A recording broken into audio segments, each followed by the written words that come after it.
Go ahead and call this council work session to order. It's Wednesday, September 4th. The time is 2 p.m. Go ahead and open up for visitor comments. If you have a comment, state your name for the record and keep it to 3 minutes or less. Who would like to speak?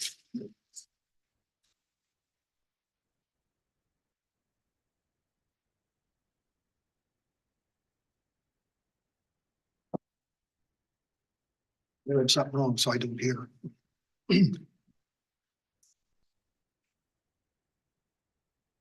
My name is Ron Tromlitz. No accountability. Facts of the 2 million gallon empty reservoir rehabilitation failure are revealing 8 years of lacking a conclusion. Years of being told the reservoir would be repaired for $600,000 in 2023. This has been a repair, a rebuild, and a replacement. 2016, $269,000 paint contract became a $10 million reservoir replacement. Promises unfulfilled have cost a vastly more expensive reservoir replacement. The 2016 rehabilitation failure lacked the city administrator and attorney's attention, allowing no prior investigation for the leak source. The W449 contract increased the water loss. The reservoir's condition was ignored, leading to rehabilitation failure. Walker Consultants was hired to investigate cause and responsibility and report these findings to the city. Accountability needs transparency. Contract 449 has been 8 years with delays accumulating with the reservoir, with city owning an empty, damaged reservoir. The Walker report needed to have transparency and disclosure for responsibility. The mayor said there is no damning evidence pertaining to the city contained in the report. John Waltz said that what was revealed was client privilege.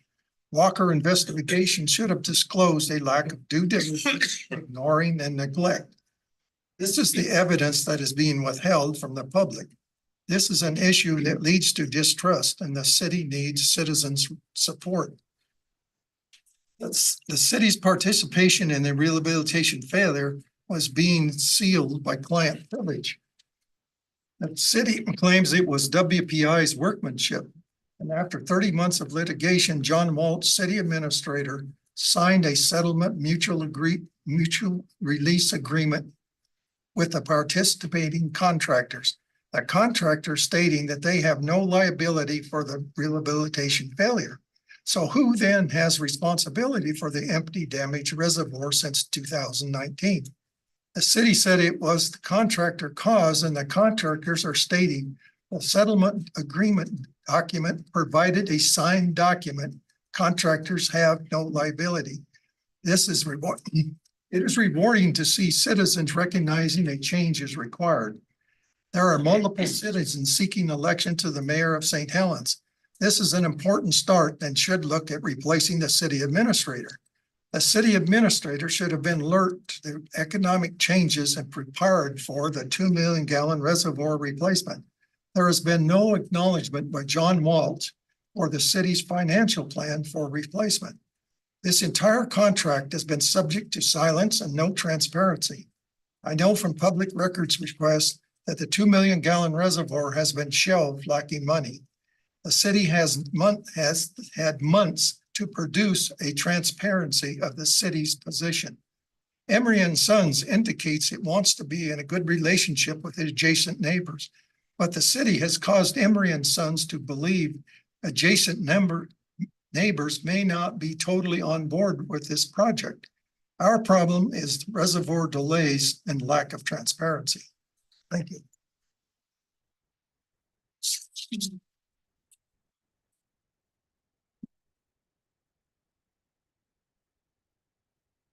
Okay, who else would like to speak?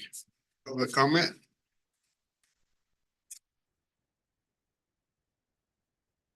Howard Blumenthal. My comments only. I'd like to talk to you a little bit about microplastics here in the city. A month ago, I brought it to the attention of few people that a lot of our construction fence out on the waterfront is breaking down. Since then, they have replaced a fair amount of it. and some of it's still out there. But the ground out there is still covered in pieces like this, where you just barely touch it and they snap. And so we are polluting our waterfront right now with a lot of microplastic out there. And I need to find out if it's okay if I start trying to organize cleanups to go out there and clean this stuff up before it gets into our waterways. I know we'll never succeed in getting rid of all the microplastic that's out there, but you can see just the little bit that I broke, how much is here. And it's just, to me, a little bit disgusting that we would allow this to go on our waterfront right now. So I hope that it's okay if I go out there and start trying to organize cleanups to pick this up before it breaks down even more out there on the waterfront. So that's my comments to you, but I thought I would show it to you. You can see how much this and that little bit. I'll make sure I clean myself all up. Thank you. Any other visitor comments?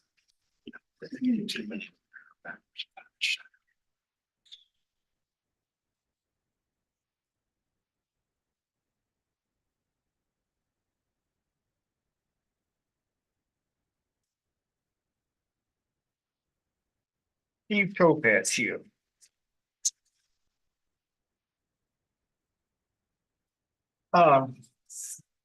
Couple of meetings ago, I talked about a number of places in town that were containing toxic waste. I missed a few.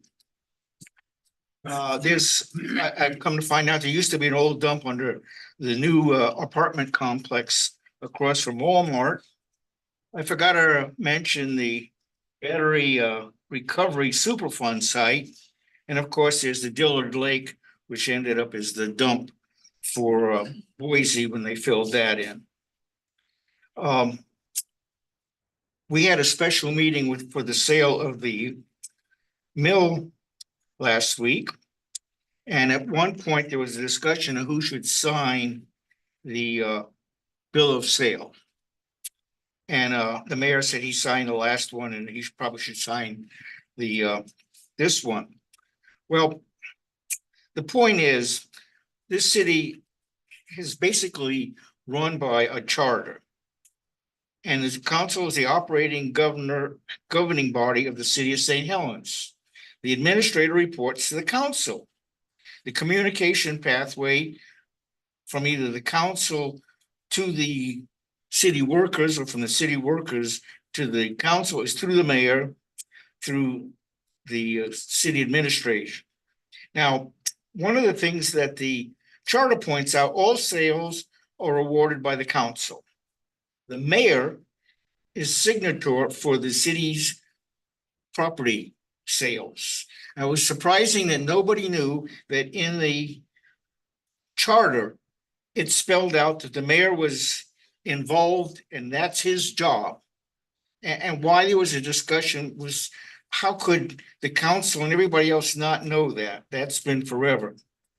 The other thing that I noticed, I was watching Zoom for the last meeting, and there was a man who spent 9.5 minutes in the presentation about problems of concrete forming down on the waterfront, and he was trying to find out who to talk to.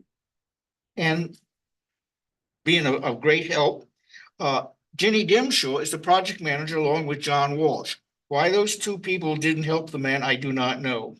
And now it was suggested that Mohammed take care of it, but he's not in the planning or directing of that project. He probably can give you the answer, but anyway.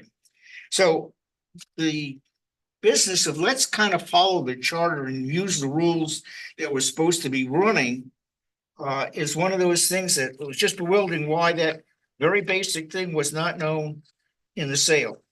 Because that was a relatively important thing. And Brady Preheim was correct. Let's do this right, please.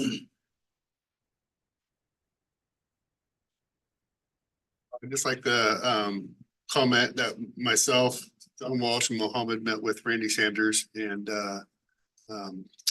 Dave over at the Crooked Creek Brewery. So we all three met with them. over that particular. Other visitor comments?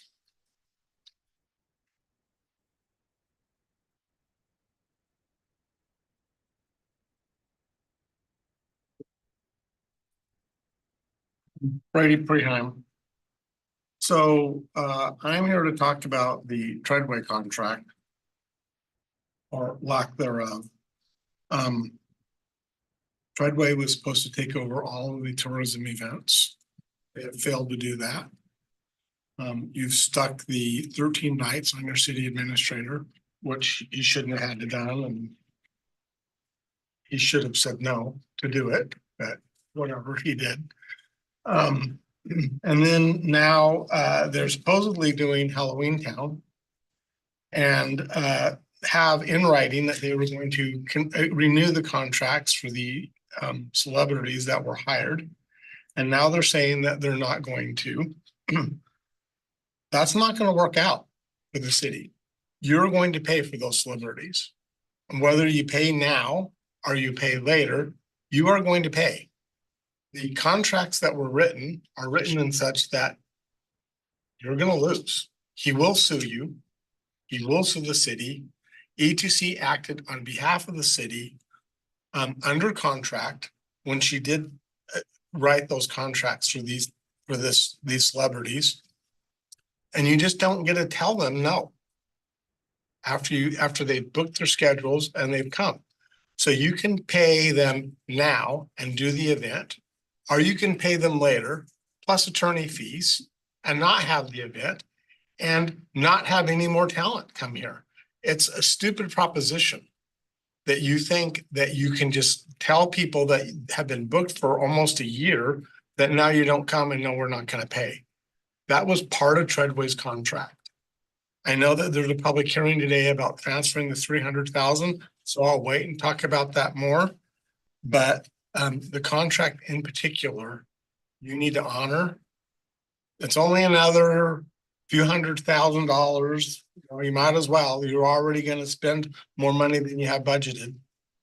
So just do it. I mean, between the $300,000 that you're going to give Treadway this afternoon, the $193,000 that you're paying them in the management fee, plus the $120,000 that you used to get from E2C, that's $610,000.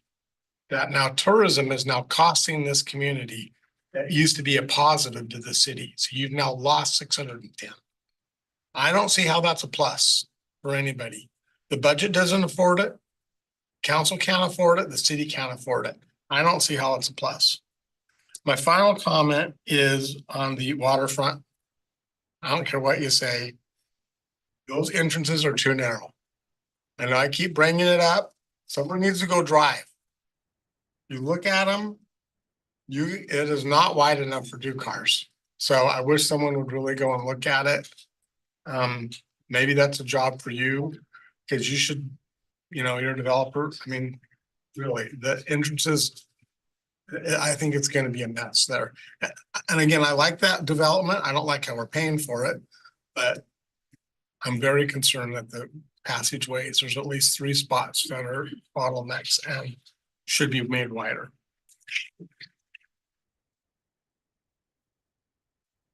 Any other visitor comments? Do we have any on Zoom? Had one. Barry Greenberg, Mary Green, Barry. Barry? Would you like to go ahead and unmute yourself, Barry, and I have unmuted myself. Do you hear or see me? yeah, we can hear you. Could you just state your name for the record, please? And then if you could keep it to 3 minutes or less. My name is Barry Greenberg. I'm actually following up to the last speaker's comments regarding the talent for a Spirit of Halloween Town.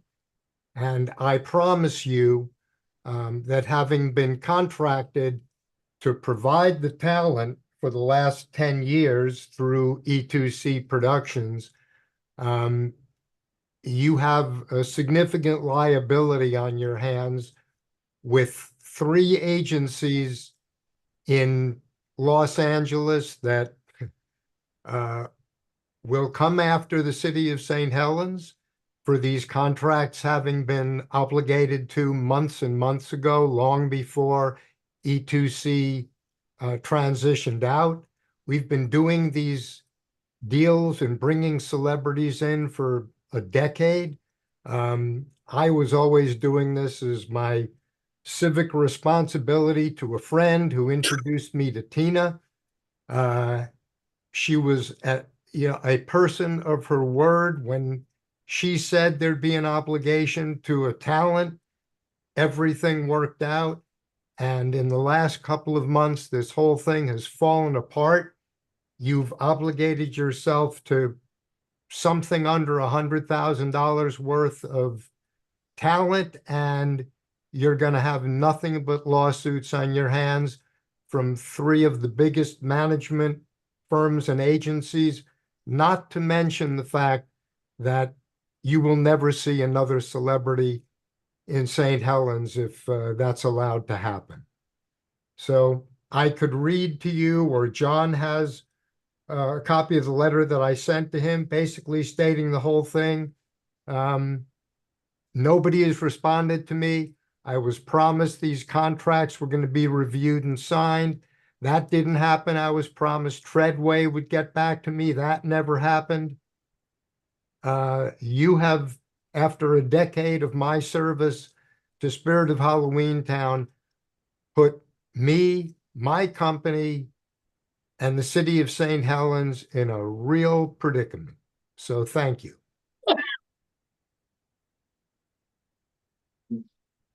One more. Diana Weiner. Go ahead, Diana. Hi, everyone. I'm just curious, are there copies of these supposed contracts with these celebrities available to the city? Is there any documentation that shows that these deals were made already? Because it seems like council and the mayor are getting attacked for canceling something that wasn't even in the RFP that was submitted by the former contractor. So I'm just curious to know if this is hearsay, if these are conversations that were had, or if there's actual contracts that have been submitted to the city that were made on the city's behalf. Sure. Diana, can I have you state your name for the record too? That was a good point though. Yes, I'm sorry, Diana Weiner. I live on 3rd Street in St. Helens. Yep. Thank you for your comment. Any others? No. Okay, let's go ahead and go on to our first item, which is a Parks and Trail Commission annual report. And we have Chair Scott Jacobson here, and it looks like a bunch of Parks and Rec people here. I think 4 of you total. Brought the gang.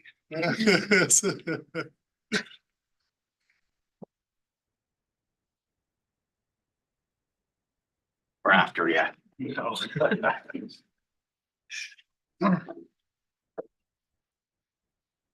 Good afternoon. Good afternoon, thank you. Yeah. First I want to say, it's nice to see Kathy back. You know, It was a pain not having you.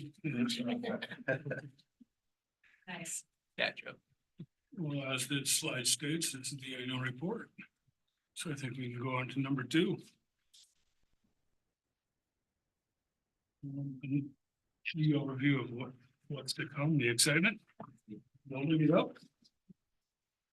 Now we got the parks inventory.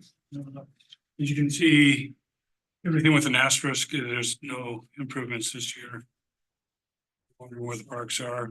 Got a nice map there. Want to go visit them. And so we can go on to the next slide, please. Want to do that. The commission member, the parks assignment, I'm just gonna name all the commissioners, give them a shout out. Dana Lathrop, Howard Blumenthal, Jacob Woodruff, Cherry Belcher, Lynn Pettit, Paul Barrow, and our new members, Nick Helmick and Reed Herman.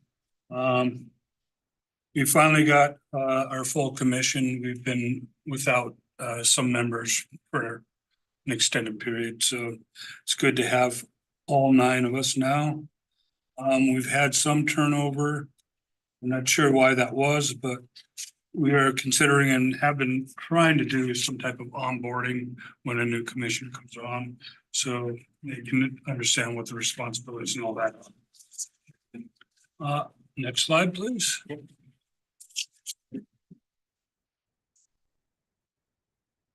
These are a list of some of the changes we want for the, for these particular parks. We're working on a new name. Jerry is spearheading that, but, for the park, we're not sure that Botanical Gardens is not named for right now. And we're looking for a, small historic kiosk, maybe detailing some of the history of the quarrying that went on at Little Park. Great Cliffs Park, we have been discussing extensively the trail that goes up there using handrails, possibly steps in there, more steps, because we have steps already with at the bottom of it. There's been some talk from some folks who want to see more steps there.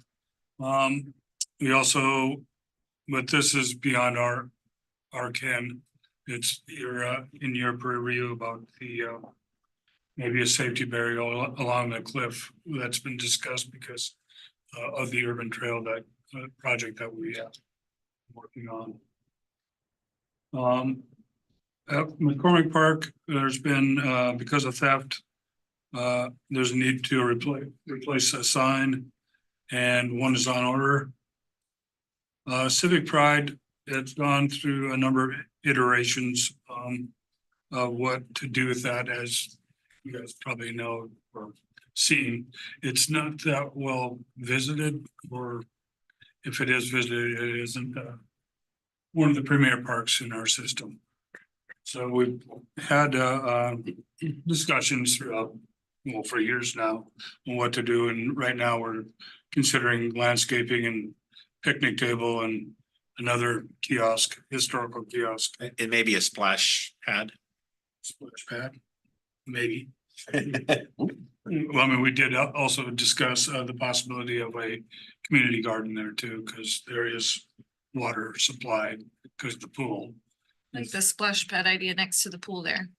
That'd be good too. As it says there, I mean, there's water nearby. So, next slide, we'll get to the park updates. With the Columbia View Park, what we happened in the past year, John Walsh and Jennifer Dimshow came in November and told us that the money for the costing for the improvements were a little excessive, so we scaled back. And then Jennifer Dimshaw came in January and gave us the revised plan and park. There's the stage is going to be omitted for now. Just want to say when it's time for the stage to be considered again, that we would like the commission to be included in the discussions from the onset when that happens. We had 13 nights moved from the Columbia View to McCormick. I visited there a number of times. John seems to have done a commendable job. The venue itself, it's quite interesting. I think it shows that it's a very viable venue for other events. But I am looking forward to it. Absolutely. So I can walk down, Absolutely. have a beer, and that's it. Also, Jenny Dimshaw, she had expressed her hope that the work on the first phase will be done maybe even earlier than anticipated and scheduled. So that's good. So as it says, it's the park's gonna be closed till May hopefully sooner. We'll get it open. Next slide, please. That's for you, Jerry. Dalton Lake Nature Preserve. Actually, this is Lynn Pettit's project. Her baby, yeah, she's the one that's done all the work here, so I'm just gonna basically read what she said here. You know, there's been a new kiosk. She wants to get the plants labeled. She'd also like to get some signs that show all the birds that are there. So this year, there's been improvement of the main trails with gravel and that's pretty much it. On to the next slide. Godfrey Park. After installed the safety fence from after receiving the number of possibly a child falling into the gully. We put up a fence and the playground equipment there is somewhat historical features, but they took out the slide. The registered trademarks, actually. Yes, yeah. All right, next slide, please. This is pretty human. I tried to do a number of things with that since I'm assigned to that park. It is in the master plan to have an ADA accessible trail through there. I met with Melissa and we discussed it and we kind of expanded that to include maybe a porch that next to this connected to the senior center with the trail down there. Little expanded the whole concept a little bit, and I looked into it and went to Jennifer Dimshaw about some funding. She gave me some leads, and I contacted the local government grant program and looked for what they had and did a webinar. It seemed like, it did have enough, scored enough points to be a viable project. Then I also contacted the Habitat for Humanity for we could get some matching grants, in-kind labor, and they have a project going on in Scappoose, and they also put me onto somebody, a school of concrete in Portland that does this type of thing for educational purposes, students. I also tried to contact some landscape designers, but I wasn't able to at the time. We met with Melissa, Howard, and Paul Barlow, along with Roger and Buck Tupper.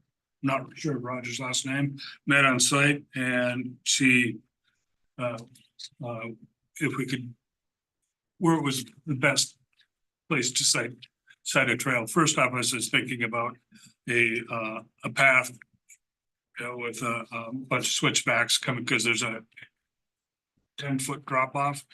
ADA requirements is, I think, 12-1. And so it would have been a long, circuitous route to get down there with a path. And with Roger, he was saying that we could think about putting a ramp attached to the building itself. That might be a viable alternative. We discussed further about with Buck there about how many visitors come to that park. It's not a huge amount. So we were discussing about the viability of, putting so much money into something like that, that if it's not going to be visited that much. To be fair, Melissa thinks it might be more than that we think. So we decided to not go with it at this time. We're gonna have a new Parks and Trails master plan in place soon. And if we could just continue with an ADA trail in that also having that in there helps with funding, gives us more opportunities to get funding from that. One other thing is that last year, Patrick Berkeley contacted us about the number of native plants within Heine Human. So we're talking about, first we said, buck don't mow for the time being, but most people want to, he's getting a little tatty there, so promote it. And we're trying to figure out a way to protect native plants in there, maybe offsetting a little bit of area and let it go natural. But it's still a work in progress. Slide, next slide, please. Nick, you're up. Yep, sorry, getting over a little cold my son gave me. So McCormick Park, so it's an all abilities playground equipment, disc golf, exercise trail, BMX. I mean, we all pretty much know about McCormick. It's probably one of the most utilized parks in the city. And we just added on to that veterans wall. These next slides. So I'm a part of the disc golf group where we have parties to clean up the area. There was some trimming done and makes the course a lot more playable, a lot more feasible for beginners and experts. There's, like I said, a new area next to the Veterans Memorial Wall. It was completed. That includes flags to honor every branch of our military, even Space Force. I had someone ask me about that. And I don't think we have any St. Helens Space Force vets yet, but I'm sure we'll get there. Japanese garden. So Taylor Thiel of the Scappoose Bay Watershed Council discussed with Brandon Buck an invasive species study for spraying in the fall. It's pretty bad in some areas. And then on the 20th of April from 9 to 12, there was a work party at the site, cutting dead trees, brushes, weeding, a lot of hard labor. Brandon had a lot of sweat beads going there, getting it all done. We appreciate the effort. And you can see the before and after. I actually wasn't aware that we had a Japanese garden until after everything was removed. So it makes it a lot more of a more pleasant to visit. You can see all the features of that Japanese garden. So it definitely looks a lot better. So we appreciate everyone's effort on that who volunteered. Next slide. The BMX track and skate parks. Parks and Development cut down dead trees at the track. More than once, the Parks Department painted over graffiti at the track, and it was definitely appreciated. I see it happening a lot. I'd almost like to see maybe like this isn't part of Parks and Trails, but a competition would be kind of cool for like nice art on that skate park. Just it's going to happen. So probably be cheaper to have good art there than constantly spraying over it. Next slide. I'll leave that as you. Question about McCormick. Have you guys talked about the tile in the playground? That's been since it was installed, there has been some issues with that tile coming apart and weathering as well. Have you guys I talked? think just a little bit for next time before. I'm that young. No, just kidding. Just curious about that. And then I also, think they're trying to get money back. It wasn't installed properly. John, they're trying to get money back, but then they said they've already gone through the period of being able to warranty period or something. If I recall correctly. That sounds familiar. There was quite a bit of extra product too. Yeah, it just didn't settle very well. yeah. Kind of like the zip line keeps breaking. Right. Well, and that's, people getting on it that are above the weight limit. Adults doing it. Yeah. Pretty much, yeah. Why are you looking at me? I saw you. I've thought about it before, but no, I usually leave it to my 7-year-old. But another thing is, have you guys talked about maybe adding some more benches to the playground? In the very beginning, we talked about some benches. There's a few there, but definitely every time I'm there, there's not enough benches for people to sit. So Something to bring back. you guys get a lot of donations from benches from clubs and stuff, and that might be another good addition to around the playground area. Thank you. Yeah, that's a good point. Go ahead, Howard. Okay. Nob Hill Nature Park. This year we earned our fifth Trex bench for the park. I believe that we're actually going to be working on one more already. The amount of plastic now has gone from 500 pounds of plastic to 1,000 pounds. to get a free bench from the Trex Corporation. So it's a lot more plastic collecting, and we'd like to thank the Lions Club for all their help with the collecting of the plastic. Got plenty down by the river, right? Yeah, okay. It's gotta be stretchy, clear. Benches up. Okay, then, as always, we're traveling several portions of the park trails. This year, we've held 3 volunteer work parties in September, November, and April. We've got 2 very nice helpers that have been coming out a lot of Sunday mornings and helping me and Caroline do things in the park, weed eating, moving gravel sometimes. Sometimes the guy will go off with me and we'll do manly stuff, and the ladies will go pull weeds and plant a few more plants in there. So that's been a real big help with us this year. So thanks to Zach and Sabrina, I believe. We've also led 2 native plant ID walks with the Native Plant Society of Oregon this year. And then we've also been doing we did a lot of weed eating along the 2 people over 4 weekends. The 5th Street right-of-way trail alone, that takes almost 3 to 4 man hours to mow just that trail alone with 1,000 feet. So we've been doing a lot of that. We got our semi-annual work party coming up in November, first Saturday in November. I'm not sure the date, but we'll be in there working again. I don't know, me and Caroline, we do almost 70 to 80 hours every 6 months just in our own time above and beyond the work parties. So I think we probably have one of the longer careers of work parties for over 20 years in the park there. Then next slide. We'll go on to Sand Island. I guess the construction out there still continues on Sand Island. We've kind of looked over the contract a little bit and had quite a few questions about that. And Brad Hendrickson came to the meeting to discuss some of those with us. And then I guess there's been some grant money awarded for the dock maintenance over there. It's a pretty nice facility, although it's rather hard to get to. I know it's my park, but I don't get over there that often. I don't own a boat right now to be able to get over to the island, you know. And as always, we'd like to have more communication upon what people want to do on that island. So, since it is a city park. There has been some question about access to the island. And folks are wondering why. Since they don't seem to be able to get access now. About Brad Hendrickson, with his vote, they're wondering, they have questions, I should say. It's still something that we're looking into. Let us know what you find out. Let us know what you find out. Say that again, Rick. Let us know what you find out on that. I have talked to the person operating, if you rent out a campsite, then they can shuttle you over on specific days.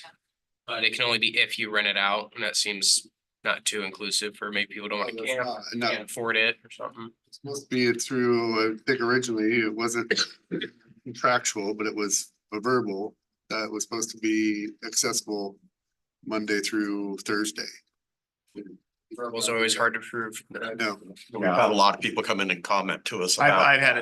I've had some people come and talk to me about the park, and I went back and went over the contract with a person, and it doesn't say in the contract that people are to be, shuttled back and forth. I was told by the shuttle operator that if you call the office, they could arrange that. And that's from Memorial Day to Labor Day. So it's basically, 2 months, I guess that's 2 months into May, June, July, 3 months. So it's basically 3 months, a little bit of May and a little bit of September.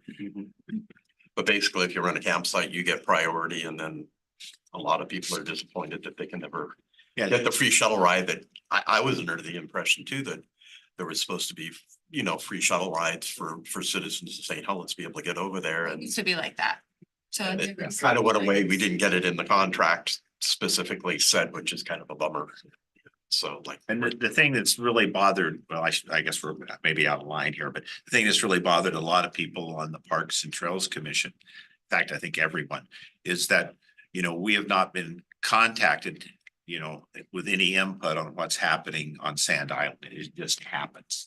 Like Brad put in, a barrier there, and then the Marine Board, I think, or the Army Corps of Engineers made him remove it. And then now there's cabins there, which, you know, Councilor Sundin and I were walking to, when you were a commissioner on this. We looked at each other, you see that going on over there? The building, we didn't know what was going on, either of us. So After your guys' meeting with Brad, do you feel like you got to a place where there's gonna be a line of communication? not really. well, he wasn't uncommitted. No, but you know, we wanted to report, the city was gonna give us a report on the financial situation. You know, that's not happened. And the thing that's really bothered us, I never got to finish that thought, was that it's up to the city what they want to do. I'm fine with that if that's what they really want, but you know, there's cabins built over there. I was over there a couple weeks ago, and the contract basically says, you know, when the contract is up and that it's 10 years, then renewal for, I think it's 5 and 5 more, that the city will buy those back.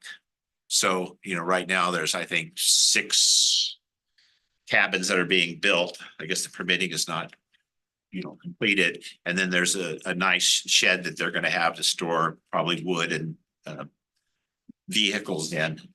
But the city is liable. You know, when we talked about this originally, we talked about maybe yurts. We talked about yurts being there in the, you know, before. We're all for this play. We're at least we're all for, you know, Brad doing this. I mean, don't get me wrong, but you know, we didn't think there should be, you know, in the initial instructions, we didn't think that there should be permanent structures there. I read the contract. You know, it says that he can improve campsites and benches and things like that. There's one spot in there where, you know, it could be interpreted that they could build it. But if the city approves it, the planning commission approves it, and the city approves it, then, you know, that's fine with me. But at least the Parks and Trails Commission, we feel, should have an input before it takes place. So we can say how we feel, and then you guys can make your decision. We didn't know it was happening until it was in front of the planning commission for the permits, and really it is a city park, so we should have known more about it before it happened, but that's water under the bridge for now. Well, I want you guys to know that I don't feel like you're out of line by bringing that to this meeting at all. That is your job as a commission, is to bring things to the city council so that we can iron things out like that. So you're not out of line at all by bringing that forward, my opinion.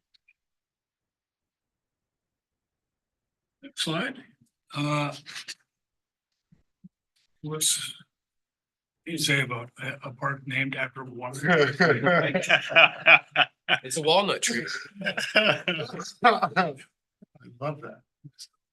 I do too. That is a beautiful tree. It is. Great bench. Yeah, it is. It's being maintained by volunteers. That's very nice for the city, especially during these events. And there's a little library, as you can see right in front.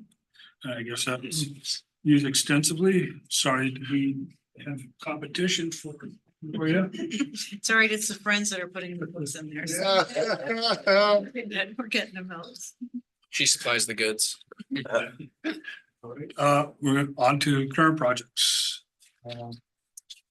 We have been looking at and have a lot of enthusiasm for this Milton Creek Woodland Reserve project. We're looking at establishing a reserve and trail on the city and port side, the other side of Milton Creek. It's been in the works or considered for the last couple of years. Lynn Pettit brought us out there a couple of years ago. She flagged it up and we all went out. Councilor Sundin was a member at the time, and we all just loved the area. I don't know if you guys have been back there. Sure you have. And so we have, so it's gone back for a couple of years.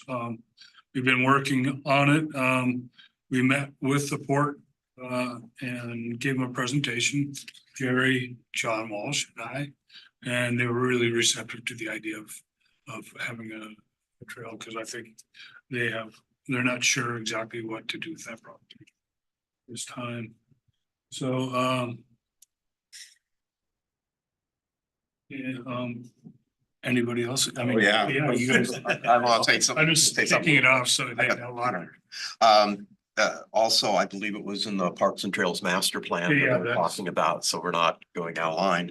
The other dream is with that trail, as we've always had, is that it may not even happen in our lifetime, but if we can preserve a corridor through there that goes all the way to the railroad tracks, it's been proposed that you could hit the railroad tracks and come back to our waterfront, which would be one outrageous Yeah, loop for the city, so. and with the Scappoose City and Helens Trail it could be connected, because that's, the terminal end is being considered at McCormick Park. Some of the rails to trails too, right? Yep, yep. So it may not happen in our lifetime, but if we're not putting this out there for us, this Very is a familiar with that. great I think when we opportunity. first came in, I took some parks and commission people down there and showed them the old park. It's still down there. Yeah. Still there? Fire pits with Yeah. the old swing set with the metal, still the metal picnic tables, the frames are there. If the wood needs be replaced. But yeah, I remember playing there as a kid. And what a beautiful scenery down there. It's a unique environment. We have, I know, had talks, and I know that this was brought up in your guys' discussion too, but talked with about the other side that they own. Because of the riparian buffer, they don't see any issue with the riparian buffer being kind of annexed into our park system. So I know that, so to speak, annexed, so to speak. Yeah. But yeah, Still I working. know you've had that conversation yeah, before several too. times. It's been confirmed a couple times, so. Yeah, I think Howard hit the main thing. We had a special meeting a couple weeks ago and a lot of things to discuss, but the main thing we kind of decided was that we would like to get this area set aside. Now, if you've never been down there, I mean, like Howard said, it might be years before this is developed. But this area is really special. There's the Boise Park down there, historic Boise Park. It used to be a beautiful park. And eventually it should be a park, lots of nice trees around it. And then downstream from that, about 100 yards, is about a 2 to 3 acre camas field, which the city should not destroy, in my opinion. They did it along the road, Highway 30 a few years ago, which was terrible. And if you walk through there, there's all sorts of little quarries. And especially on the west side that the port owns.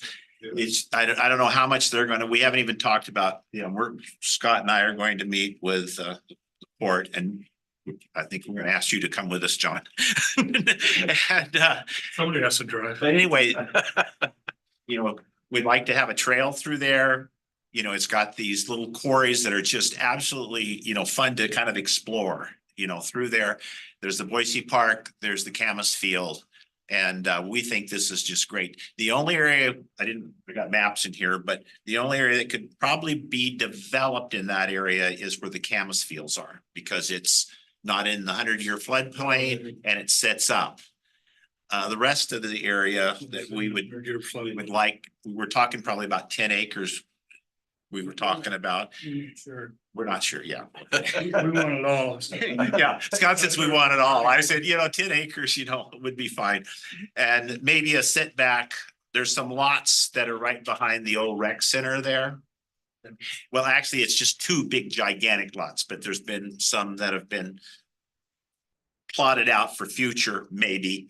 But we would like, at least I would, and I think we discussed it, we would, we'd like a little buffer away from the creek so we could have a trail. We are gonna be making a presentation to you hopefully by the end of the year on this, so we don't have to get too in the weeds. Okay, Scott, I'm done. Just something I'd want to add is, I know there was discussion brought up, like, well, it's right next to McCormick Park, so how are we gonna sell this? How are we gonna show that it's a need? And I think the McCormick Park is a great family park, kids running around. I think this is a great nature, peaceful, go birding. My wife and I go birding there a lot to just see different parts of the wildlife. And when you're in that area, you don't even realize you're in St. Helens anymore. It feels like you're in a whole nother world. And There already is a peaceful. trail there. Yeah, especially if you're on the west side of the creek, it's like, It's very calm, peaceful, and it brings a whole new vibe, I guess we Yeah, could it say, does. to It's St. Helens. quite different from anything else. That's all I wanted to add. Well done. Thank you. Future. Probably happened in my lifetime, though. You're not mine, but you're. Okay, next we got this new project that Jerry's spearheading. New project, New right? project. I won't say too much about this, hopefully. I know Brandon's been around this. I know Rick has been around this a lot. Yes, I I have. know John is very familiar with this. I don't think Mark and Russ are very familiar with this. We've been working on this urban trail for about 4 years. And they're, yeah, really implement the trails because of the construction. So it goes across Plymouth Street, which is at the far end of the riverfront project. And we're hoping that when that gets completed, then we can mark the trail. As far as money is concerned, Parks Department, Roger and Buck, they say they have enough materials to build a kiosk for us. Dana, who's on our council, she will, do a QR codes, and she's willing to work with the city to I don't know, have it electronically, so you can, when you walk it, there's, you can read different things when you go to different places. As far as the trail is there. It's there now. It just needs to be marked. And the Parks Department also has paint, the white paint. And we're planning on marking it with like the cupola that's on the courthouse there. And we just feel that this would be a great project. I've talked to the Lions, I've talked to the Rotary Club, I was on the radio about it. And I've talked to people, that have been on the trail and just got really positive vibes about it. And we would really like to implement this as soon as we can get across Plymouth Street and marking it. Buck, we donate Doug Morton and myself, we said we'd donate the concrete.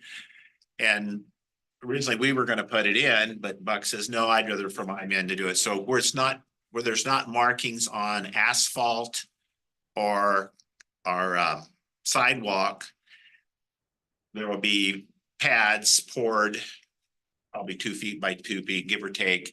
And then the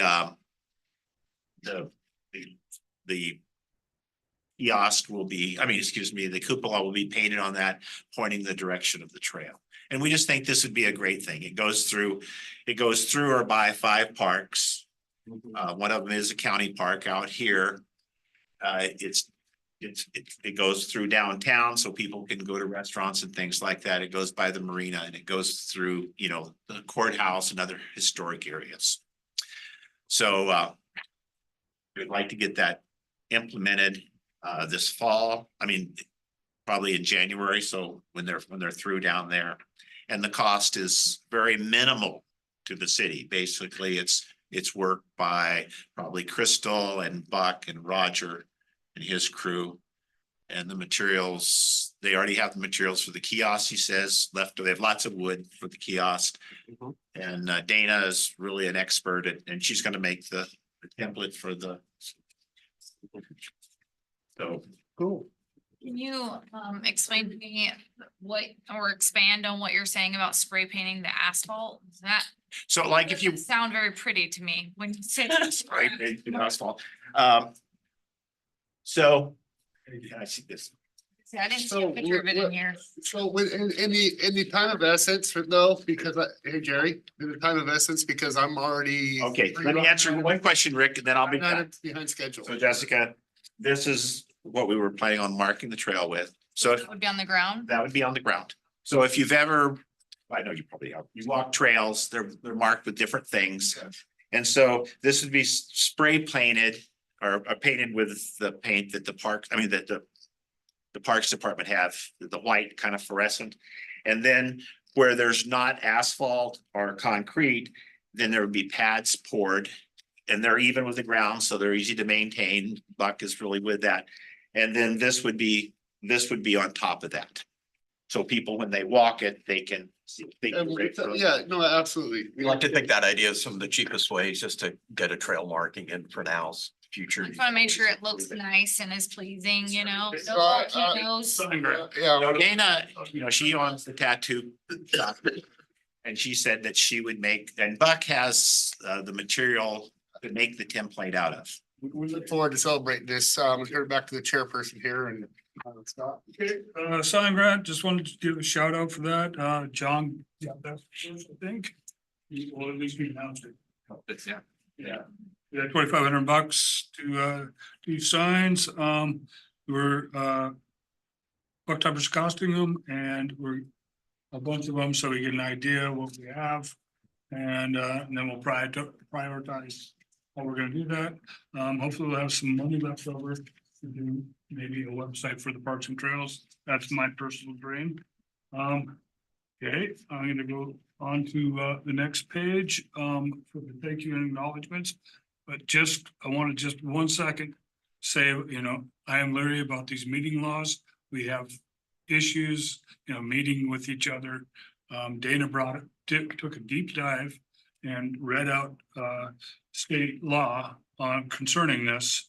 And a plain reading of that text means pretty much we cannot meet alone and discuss anything.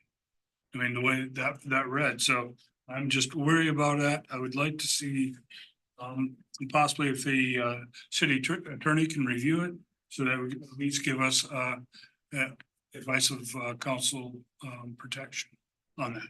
That's just a little added benefit or added thing here. Just going to thanks and acknowledgements. The Public Works, members of the public, the city and staff, and all the volunteers. And I've already, you know, gave a shout out to all the members of the Parks and Trails. Also want to say I do miss Melissa, Golram Magi. Miss her working with us, but I'm also happy with Lisa and Sherry being on staff for that. And also Buck Tupper has been really good. I mean, he's laid back. I really enjoy working with him. And lastly, Sundin, it's been a great asset to us. Any questions? Kind of rushed, honestly. Next time, I feel like maybe we should have you guys on an agenda that's not, so we have a really good time to have dialogue. I think a 45-minute session's been down to here. We definitely haven't rushed it. I do know that Gary Belcher has been working on this urban trail for a long time since I came in. And I am going to be happy to celebrate it come the end of this year. And look forward to that coming to fruition. I know, Jerry, that you have put a lot of time and effort into that. And anybody, Howard, you've been on the longest, I think, out of these. You know that Jerry's been working on this for a long time. So, and so kudos that it's coming. As soon as this is done, it gets to happen. So thank you all for all what you do. Sorry for the overrun. Yes. No, that's You're not. I had a joint meeting like this, so we ganged up again. Thank you. Okay, semi-annual report from St. Helens Senior Center. Hey, Melissa, how are you? I'm back up here now. I feel like a Yeah. It's me now. How's it going? It's going. Karaoke today, I understand. Karaoke's going on. They tried to get me to sing before I left, but I needed coffee. Brain is not. Brain stuck. All right. Right. Second time being here with you all. Some of this is a little bit repeat from the last time I was here because we got some consistency going on at our center. So our focusing on the center specifically to begin with, the center is open Monday through Friday for scheduled activities and in-house dining. That's from 8 AM to 2 PM is our business hours. We just started our new fiscal year, July of 2024.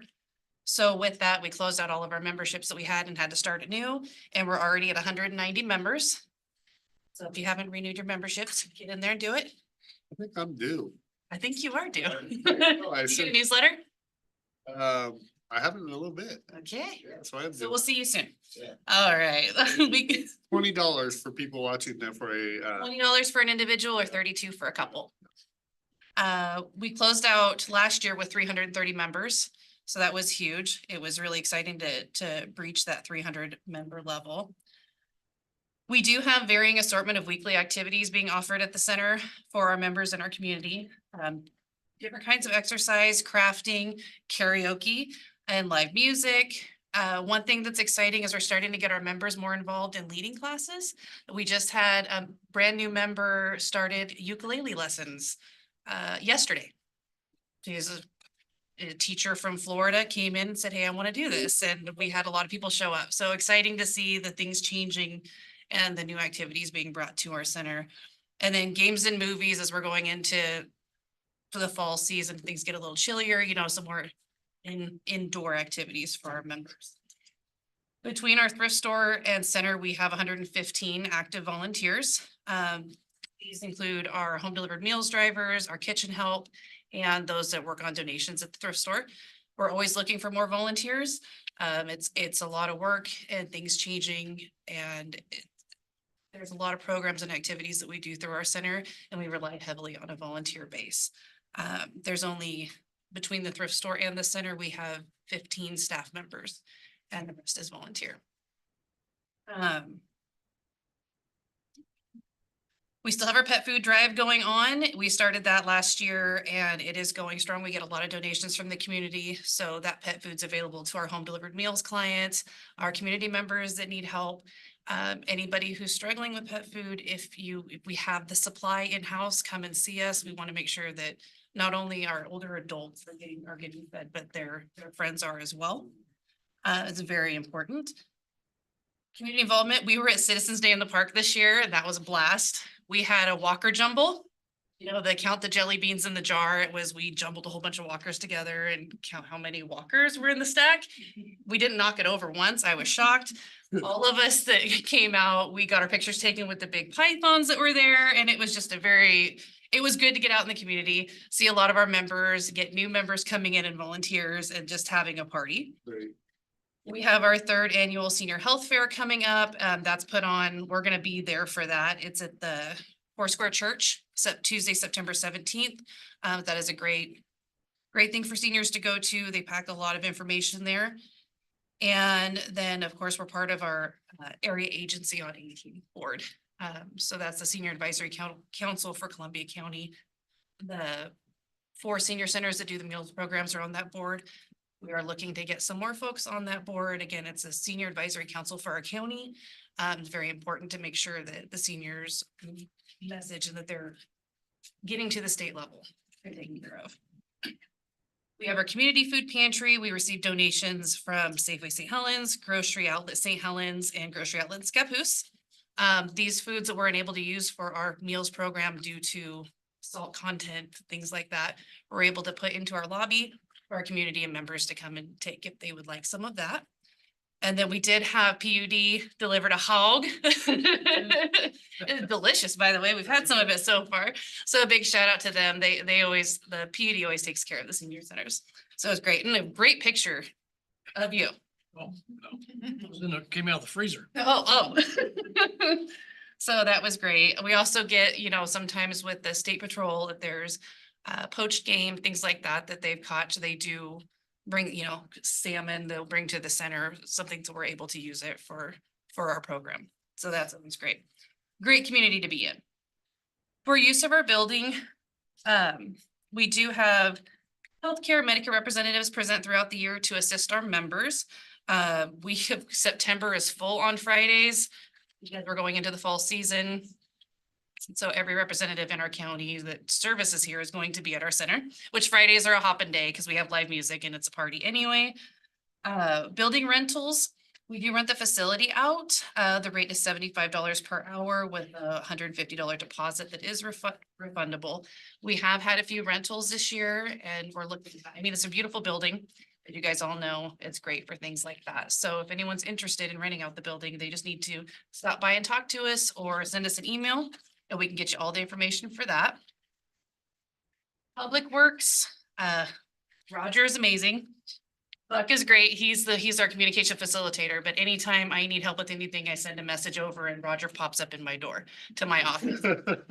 It's amazing. I don't know what we'd do without him. But also, Rick, you came by earlier this spring and saw that tree we had out in the parking lot was on its last legs. And then I was actually on vacation and came back to the tree being gone. And so thank you for taking care of that before it could have caused some damage or some other catastrophe that happened. But you know, Public Works, we had Roger spent 3 days fixing the ADA buttons for one of our bathrooms. And you know, he doesn't stop until he gets it figured out. So really appreciate those guys. He is awesome. Yeah. Also, the air conditioner needed serviced at the start of the warm weather.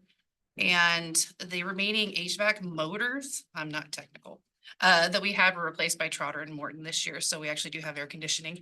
My office was one office that wasn't getting air conditioning.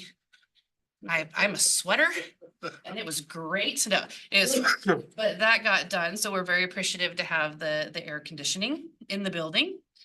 We are still acting as a heating and cooling center during our business hours, Monday through Friday. So that's 8 AM to 2 PM. We have water. I know we're starting tomorrow and Friday. We've got tomorrow and Friday, hot weather coming up. We've got board games, we've got movies. Come and hang out at our center if anybody needs to cool down a little bit. And then this Saturday, we have our wrapping up the summer block party. And we're gonna have barbecue. We're going to have talented craft vendors, live music. The Stone River Band's gonna be playing. That's free for anybody to attend. We're just wanting to have a big bang to wrap up the summer. Halloween Craft Bazaar, October 5th and 6th from 9 AM to 3 PM. And then we will have a Winter Craft Bazaar. We just have not figured out the date and time yet.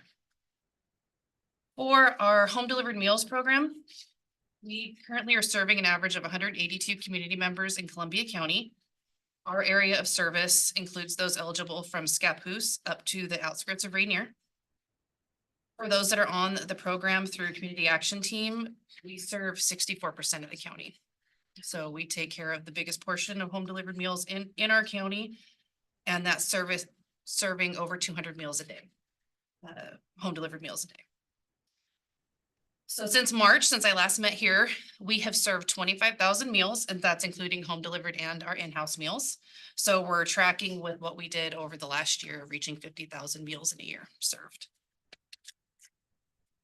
We do have new state guidelines on the nutrition program that is coming out in the works.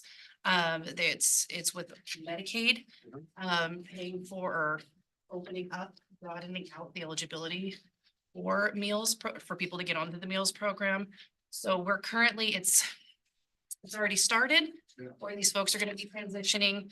But the numbers to be getting onto this program are projected to increase dramatically for our county. So that's something that we're meeting regularly with Community Action Team and the other senior centers, trying to get together to see how we're going to Serve all that. serve. 'Cause I know, I want to thank all the volunteers that do. I mean, you have a ton of volunteers there. You do. That helps support. Yeah. I want to thank them all, because I've seen those banquets and. they're- Yeah, they're workers, man. I hope I'm in half as good a shape. You anticipate Those folks. Medicaid dollars coming? So for those that transition that are on that program, the reimbursement level will be higher. It'll be similar to our Title 19 clients, where, so for the way it breaks down, our average cost of a meal, including the labor, everything that goes into it is $10 per meal. For our clients that are just on the straight meals program, the Older Adults Act, we get reimbursed $1.56 a meal. That's what we get reimbursed from the state for this program. For our Title 19, we get reimbursed at $12.25. Okay. Out of 182, we have 30 Title 19 Better about that. clients. So that's where we're struggling. Numbers good in your head, 'cause you're not even looking at the paper. I deal with them all the time. That's where, I mean, they're kind of jumping ahead a little bit there, but that's where we are struggling right now. With the food prices that have gone up, that's hit Sure. wholesaler as well, averaging $18,000 a month in just a food cost is what we're hitting right now with our supply. So it's definitely taken a toll on our center, and we're having to look at, when we were trying to do different, we have certain contracted cycles for recipes that we use, we're gonna have to recycle the same cycle over. So we can nail that down, get that cost as tight as possible. We've tightened up pretty much anywhere that we can at this point because of that food cost. So with this new the change in the program coming up, we're going to be getting more funding for it, but also we have to look at our capacity level at this point too, what we're realistically able to do. Right, and with the staff that you have to be able to make the meals. Right. Correct. And then the timeframes of, the meals cooked, how much time do we have to get it out? We have that 4-hour window to get it out to our clients. There's a whole bunch of things that, Julian and Mandy with Community Action Team that work in the senior programs, we're meeting often to try to look at this, because it's the 4 senior centers in our county. So it's us, it's Rainier, Vernonia, who's kind of landlocked, and then Gladskenite, taking care of this entire county. So a lot to look for. Would love to have anybody come. You're invited to the AAA board meetings to look in and see what's going on with our older adults and seniors in our county and the different things we're facing for our older adults. But yeah, super fun. Those numbers are burned into my brain for sure. So anybody wants to donate a hog or side of beef, hogs are a little high in sodium. I'm on the Community Advisory Council for Medicaid. Oh. And I hadn't heard that change was happening, and I'm primarily representing seniors in the county, so I will let you know if I find anything out that might be of use to you. Would be great. Absolutely great. I know DHS is working really hard because through the folks that are on Title 19 are going to be going on to this Medicaid. DHS is handling that, and they've got a backlog that they're trying to get through. So they're hoping to be through the waiting list. I think it was by the end of October, and then this is going to open up to the general public. It was supposed to be January 1st, but now it's gotten pushed out to probably March. So lots of changes there, but things are constantly moving. So with that being said, again, our need for volunteers is going to increase. We are going to maybe have to look at possibly doing, I don't know if we'll have to do multiple routes as far as times of day, like doing heats like in a race. Anybody who wants to get involved, there's always something to do with us. With this nutrition program, it doesn't only ensure that, our clients are receiving, a nutritious balanced meal a day, but some of our clients, our drivers are the only human contact that they get throughout the day. We get to be able to check on them. Every day these drivers see these folks, they get to know if something's weird. So we also communicate with Community Action Team. Hey, I think we need to call a wellness check. There's a lot of information that basically looking out for these clients that we do with this program as well. So it's not specifically just nutrition. So with that, it also helps our clients age in their homes. Being said, it seems like there would, and looking at funding for future, even like stipends or whatever, there should be something that would come from DHS too, as far as welfare checks. You guys are and you really are, because I've had a few people reach out to me that you are the only people that the drivers are the only contact to these people. Mhm. And which is sad. Yeah. Very sad, but literally brings tears to their eyes sometimes, Yeah. that they're fortunate enough to be able to deliver those meals. We have, and there's been a few people in our community that, we made that call, and the worst case was the worst case. We've had 2 of those happen in this. So it's important, not just for nutrition. It's I was important. wondering with the clientele expanding, if there's other avenues. That's why I asked her about the yeah. Medicaid dollars and stuff, because usually, if the government is gonna make you do something, they have some type of program or something they want you to utilize. So hopefully that's coming. Hopefully. Everything's up in the air right now. This talk with this program change has been going on for about 6 months now. And I've been director since October. And they keep kicking it out, probably because the plan's not quite ready. The logistics. I feel bad. I think there's just a couple folks at DHS that are trying to get through this as fast as they can, but we're all working on it. So with our thrift store, Top Notch Thrift Store, our sales are holding fairly steady this year. We have this year over last, we have a slight decrease of 0.14%. And it happened in June and July, and I think everybody went and partied this summer and got to go do stuff. And now we're starting to pick up in sales again because the weather's changing and Halloween just hit the floor. So we're expecting with the holidays, hit those sales through the rest of this year. we're still maintaining our recycle rate of over 50%. And that's with us recycling the clothing that we cannot sell. The Lions Club is an amazing partner with us there. We have some local scrappers, metal scrappers that pick up for us. And then it's been really beneficial to have that tipping fee waiver done by Columbia County Solid Waste. So that's helped a lot with that. We're still maintaining our voucher programs with St. Vincent de Paul and Medicine Wheel Recovery Services. So folks that are in that program, it gives them access to get some needed items that they need. And the staff and volunteers at the store are as active as ever with the senior center as far as helping run our events and different things like that. And so with all the monies remaining after business expenses for the store, that money goes towards our home delivered meals program. And over the last 6 months, it's averaged about 11,000 a month, helping offset costs. It's $18,000. Yeah, well, and that's just the food. Yes. That's just the food. You know how expensive packaging is? So a 6-month tray order is $5,000 for just the trays that the meals go in, so. Financials and fundraising, we have the fundraising events that we've had in the last 6 months. We had a couple of our craft bazaars. Top Notch hosted a jewelry extravaganza again, and we beat sales from the last year. We did 3,515 in sales in one day of jewelry that got to go to our meals program. And we had our evening of enchantment dinner and auction, and total earnings from that event was $14,402. It was amazing. And with so much donations, like that was the earnings, but the profit was over 12,000. So it's awesome. Very excited. We have another one next May.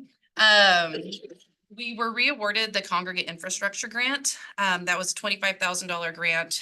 It had been previously, the request for that grant had been for a generator.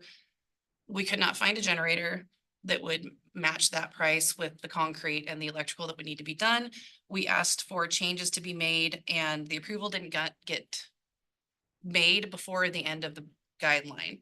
And then I kind of lost track with the local contact that we were dealing with, and then just let me know a month ago that, oh, I thought we sent you paperwork and it got signed. So we are getting that $25,000 grant re-awarded. We're going to use that to get a dry box that we can put out so we can have our dry food storage out there, and then some reach in coolers and a fridge for more food storage, especially with all the stuff coming up. We're trying to plan ahead and make sure that we've got that taken care of.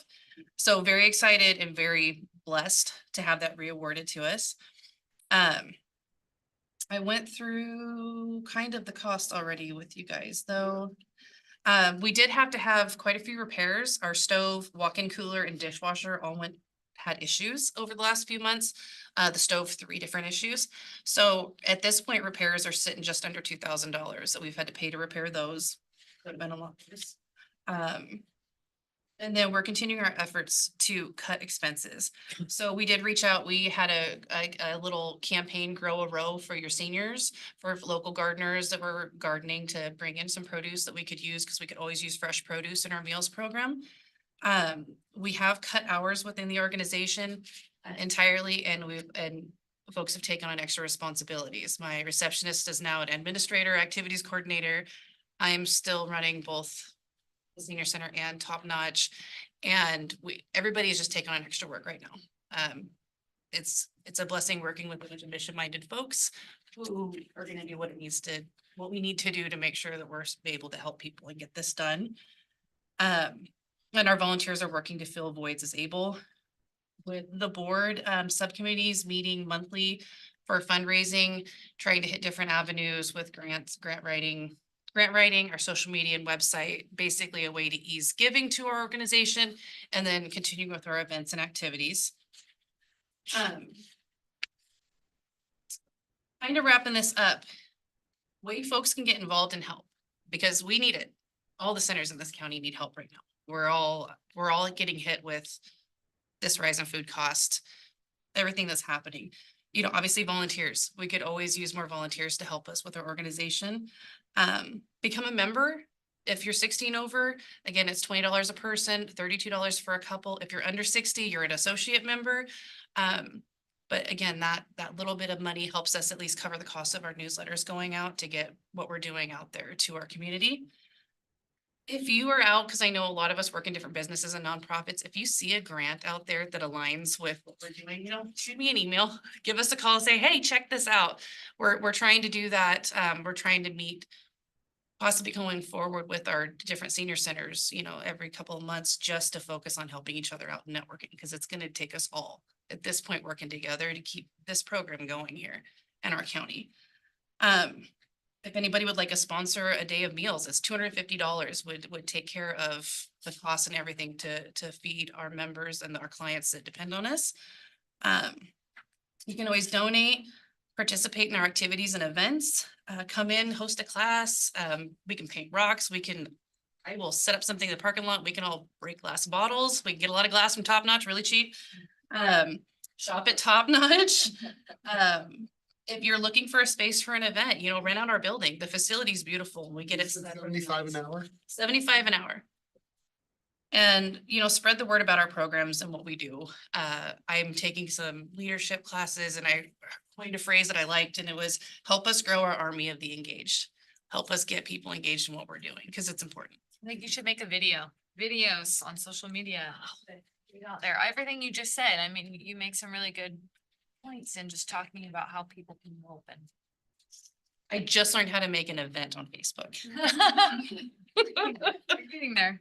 But yeah, expect to see all you guys down with your, you know, your membership forms. Yes. Any questions? Yeah, just a great report. And you mentioned Cooling Center. I wanted to chime in right here because that was me, part of my report is that the Columbia Learning Center and the library, thanks to some staff that have stepped up and to volunteer to do that or to do that, we'll have those be open the next couple of days. It's supposed to be break 100, so. The senior center till 2, and I know the Alana Club was mentioned too, from 11 to 8:30.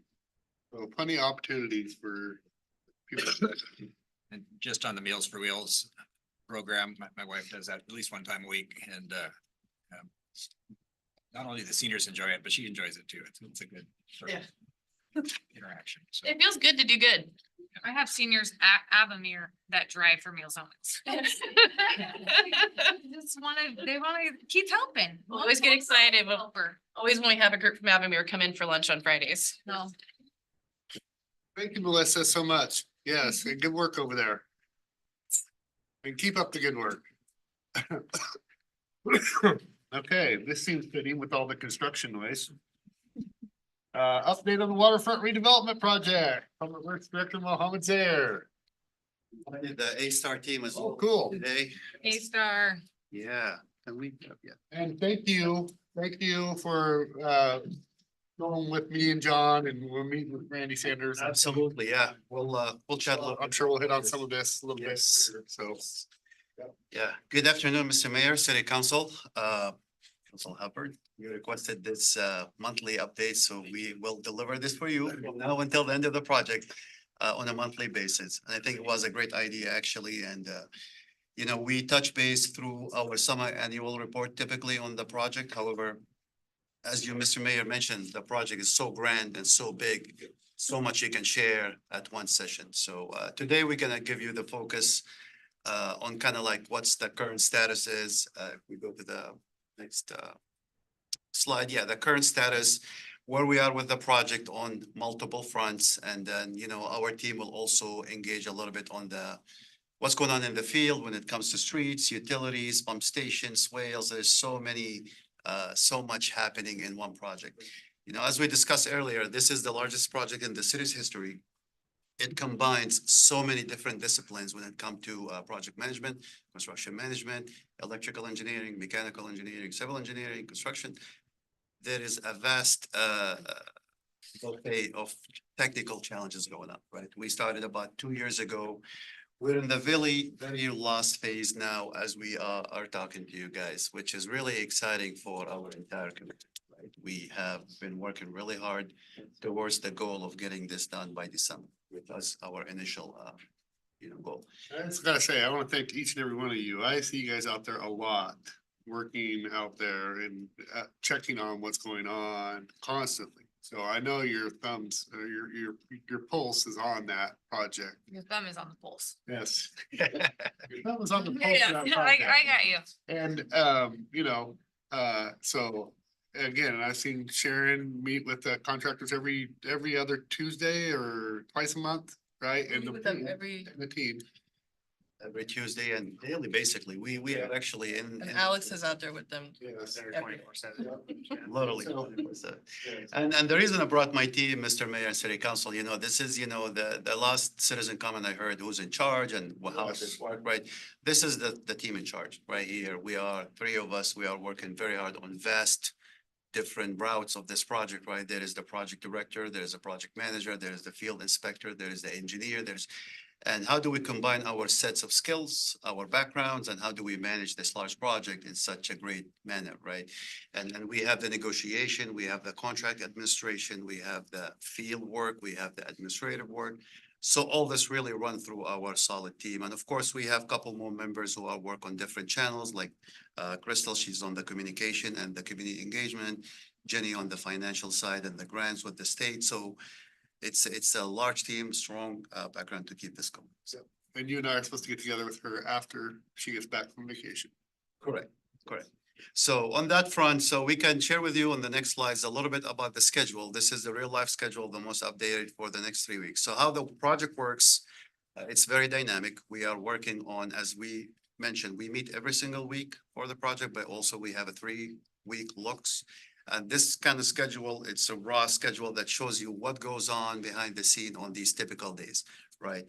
Alex can speak to you a little bit about the highlighted area, what's being done today and what's kind of coming up in the next few weeks. Right, so right now they're basically prepping to pour the bollards that are gonna be going on the one way for Strands. They're scheduled to pour that tomorrow. So they're gonna pour kind of along that drive aisle there, and then they're gonna be prepping for sidewalks around City Hall by the start of next week. So we're gonna have to use an alternate entrance for City Hall Monday next week, and so they'll get all that prepped and ready for concrete pavement over there. They are prepping the subgrade and the rock for paving later in September, because the ultimate goal is to pave, I think, the 3rd week in September. And so they're working on that. There's also a lot of coordination with the gas company that's been going on. So they are gonna be almost wrapped up with their work by the end of this week or early next week. They were in front of Strand lowering the gas main, as you guys may have heard. The gas main was only maybe 8 to 12 below asphalt, which is incredibly dangerous. But they lowered it down to what the actual code standard is to get out of MEI's way, and so now they should be completely out of their way at Strand Street. We have a lot of work going on with the electrical services to the buildings. So part of the joint utility trenching underground, it requires us to go to each of the electrical services individually before CRPG can come in and make the full undergrounding transition from overhead to underground wires. And so once CRPD does their work, that kind of sends it to the next utility provider, and they have a time frame to complete all of their work, and then so on and so forth to the next one, to the next one. And so once all the utility providers are gone off of the poles, the last one will be removing the poles entirely once it comes down to it. Wow. Great. I'll touch base on just one of the example Alex mentioned on the Northwest Natural. For example, this is one of, next slide, please. One of the challenges or unforeseen risks, right? We have a log in a project management on a project this size. Do we have foreseen risks? We have, assumptions, and we have unforeseen risks, right? This is actually part of the project. Unforeseen risks, these are things we don't anticipate that can have a major impact on the project schedule, on the project timeline, on the finance of the project. For instance, the Northwest Natural, we have a gas pipe that in front of City Hall that was discovered during construction that was not located during locates, for example, right? It's not on any as-built, it's not on a map. And then you run to an obstacle like that. First of all, it's shallow, right? We've had shut down for the City Hall because potentially we had a scare of, oh, is this leaking? We have to make sure. So in that cases like that, Mr. Mayor and City Council, we have to shut down the process of what we're doing here, right? We have to investigate. We have to get the experts to look at it.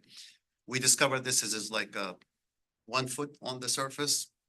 Now, that was built maybe say 50 or 100 years ago, right? It's not up to code on today's standards, right? You cannot build a building today with our standards without a window, for instance, right? This is one of those cases where it's unforeseen risk and we have to stop, we have to recalibrate the scope.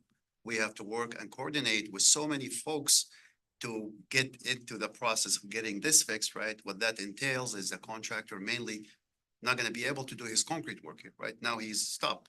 Do we keep him idle? Do we try to shift and adapt to change management and move them elsewhere so they can get something done rather than stay and be idle, right? Now, the challenges with working with, unforeseen risk as well, right? There is permits involved. There is, this company did not anticipate that, right? They need to get their crew in place. They have other projects outside of the city of St. Helens, right? These are one of these issues that comes in that can impact project, timeline, that cost, right? There's costs associated with that. Whose fault is it? City planner, designer, I mean, you gotta work all these channels simultaneously on top of the 100,000 other issues that you're facing in a project of this magnitude to move forward. So I just want to shed some light on the challenges, and it's not as simple as, the crew is not working today, what are they doing? Why did this happen? So there is a lot. Next slide, please. So Sharon will touch base a little bit with you on kind of the next 3 months, where we are again and what's anticipated and Yeah, so and this is just kind of a broad milestone of what we have coming up. And I just want to give the disclaimer that these dates are not Set. exactly. They can change, but right now, this is kind of the tentative schedule is the Strand Street paving, basically from the plaza all the way down to the end where the Gracie's building is. To do that the week of September 23rd. Somewhere during that time, they'll also pave the Cowlitz Street intersection. The week of October 22nd, the plan is to pave First Street from Cowlitz to the Tualatin intersection. That one's pushed back a little bit later because we still have the pump station one to decommission and then do all of those connections and lateral connections. So we can't pave until we've got all of that ready. I think that one is what people are, I've heard that they don't understand the concept of that First Street area. Like, why is it still? Yes, like that? yes, that's the one I've heard the most about. So, Yeah. and I didn't know until we had lunch and Mohammed explained that to all of us. Yeah, and then yesterday we talked to David Morrison because I know Crooked Creek is the business most affected by it. So he understands that now that that's the reason why we can't. Yeah. Make that just. It all comes off that line, get switched over to the downtown or the new one, but down for.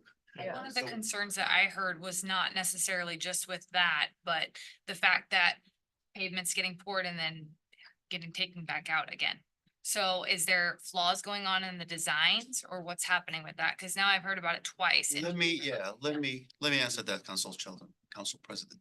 So the specific case with Crooked Creek, that's what we're trying to avoid. We did not pour, so we don't have to re-pour and take it back. But there was instances where it was poured and then. There taken is an back. incident, Thing. yes. So yeah, and we addressed There that. was some of that. Some of it was grading issues. Where it wasn't set at the right grade. So, I mean, so when they take this out, this is on the contractor's dime, because when we approve it and we pay for this, we're saying that this is built per our design. So that's the reason why. The circle is a great. And that's not unusual with construction at all. I mean, that. It's unfortunate that it happens, yeah. It is unfortunate. I mean, there's just some grading discrepancies. Sometimes you catch it, sometimes they catch it until after it's poured and it's like, hey, this isn't matching up, and then we have to pour the section. And sometimes when it's poured and it's placed, and we look at it after and it doesn't look good, like the circle. Yeah, the circle, I'll touch base a little bit at the end about the circle specifically, because that was raised with a, citizen earlier, and we have a great response with that. So. Next slide. So we're going into traffic and parking. Right, so just wanted to touch briefly on that because I know this is a real touchy subject. So I just kind of want to give people a kind of update on the parking issue here. So obviously there's no parking right now on all of Strand Street from Plaza to Gracie's, because that's all torn up. There's no access to the city parking lot. So the city vehicles are moved into the free parking until this is all cleared up. And then there's limited parking on Cowlett Street. But right now, I mean, there's parking available, of course, on both sides of the plaza, all along Strand. And even though it's kind of really tore up between Cowlett's and Tualatin on First Street, technically somebody could park there as well. And of course, we have the free parking behind the two seats. That may change, of course, with Halloween Town, depending on where we go with that. And then if it does, then we'll do an update on the parking situation. You guys shared the paving timeline with Treadway? Okay. We have met with all the Treadway team and we have sat and discussed all their plans and our construction extensively with them. And we have shared our direct lines of contacts with them just in case they have any question immediately back and forth. So And this map is available online, and Crystal will send it out every so often with the waterfront project. And I've sent it directly to business owners and residents that live in the area that have questions about the parking down here. We're just stuck in growing pains. We knew that this was gonna happen. This was by design, to an extent. We knew that this could potentially be what happens, but it was either spread it out over multiple years, 5 to 6, 7 years, or get it done in 2 years. And the entire council with the team collaborated together, made an educated decision on that this is the best route and less disruptive to our citizens and gets it done. And we deserve a nice waterfront. I have one comment that I just wanted to make because, I feel like you guys have taken a lot of heat for this and I want to, just tell you that our city engineer and our public works director maybe should be doing, other things, their actual jobs versus managing a project of this scope. And I'll be the first one to say that on this council. And I just speak for myself, not this whole council, that maybe that it was an oversight on the council's part, that such a project this big should have, been more diligent about making sure that you guys could handle it. So that's just me and that's my perspective on it. So. Well, I think you guys have done a fabulous job. I think. No, they have, but they are I- engineers and they're public works directors.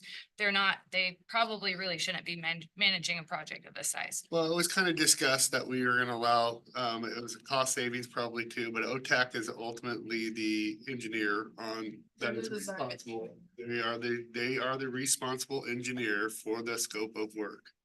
And MEI is a contractor who's been hired for that work. We, through the urban renewal, are able to utilize our staff to an extent to do the inspections for OTAC, so to speak, kind of. Am I correct? correct. In fact, we started with them doing the inspection. However, our team does a much better job with inspection and we have $100,000 saving over a year of project, which we decided to do. So I just wanted to make sure, because I oversee public works, that. Well, so Yeah. do I, actually. So I just want to say that for the record. Great. So I wasn't invited to that meeting either. I had no idea you guys had it, so that's really unfortunate. But my point is that I see that you guys are working really hard and you're trying to do your own jobs. And it's been brought to our attention multiple times that you guys are doing the best that you can. And it's not fair to you guys taking the heat for that. So I apologize to you guys. Thank you, Council. I just want to add one more thing about the downtown parking also, and this was something that Mohammed had brought up, which we adding another ADA parking next to the physical therapist office. And so we're working with MEI on doing that, just because there's people who have serious injuries and it's very difficult for them to park, all the way by Two Season. Yeah. Make it all the way down there. So we're having at least 2 to 3 of them down there would be better. Yeah, thank you, Sheriff, for sharing that. Yeah, I got a call from, we talked to citizens, business owners, we talked to contracts and whatnot. A gentleman by the name Chris called me directly and asked me to meet with him by that and explain the challenges he's having with construction. And I did go with him and we had a great conversation. Very, very polite gentleman with a great idea and point. And in fact, I suggested the idea of having potential parking dedicated towards construction just in the meantime in front of that, and he thought that was great if it's possible. And then, so yeah, we immediately work on that and we are working, making sure that happens, so they are not having to walk long distances through the closed construction. All right, so on the budget wise, to give you kind of the overall, the bird eye, the project budget, it's 13.5 million for the entire project. We are at the very last phase, and now we are within 4 months away from completion. We are at 9.2 million spent for both project P 525 and R 685. I think this is remarkable, given all the challenges we have. We're not, one thing you learn in experience in college, right, in project management best practices, that the three most important component of any project are scope, budget, and schedule. Council Hubbard, you probably know that. And out of the three component, any one of these changes, whether it's more or less, it impact the rest, right? If you increase budget, you're gonna schedule and whatnot. Scope changes gonna affect both, right? It's a relationship that has to be intact and managed well. And the moment you start, scope creeping on a project, then you're impacting everything. So where we are today, I believe we are in a good space for what's spent and what's the project budget.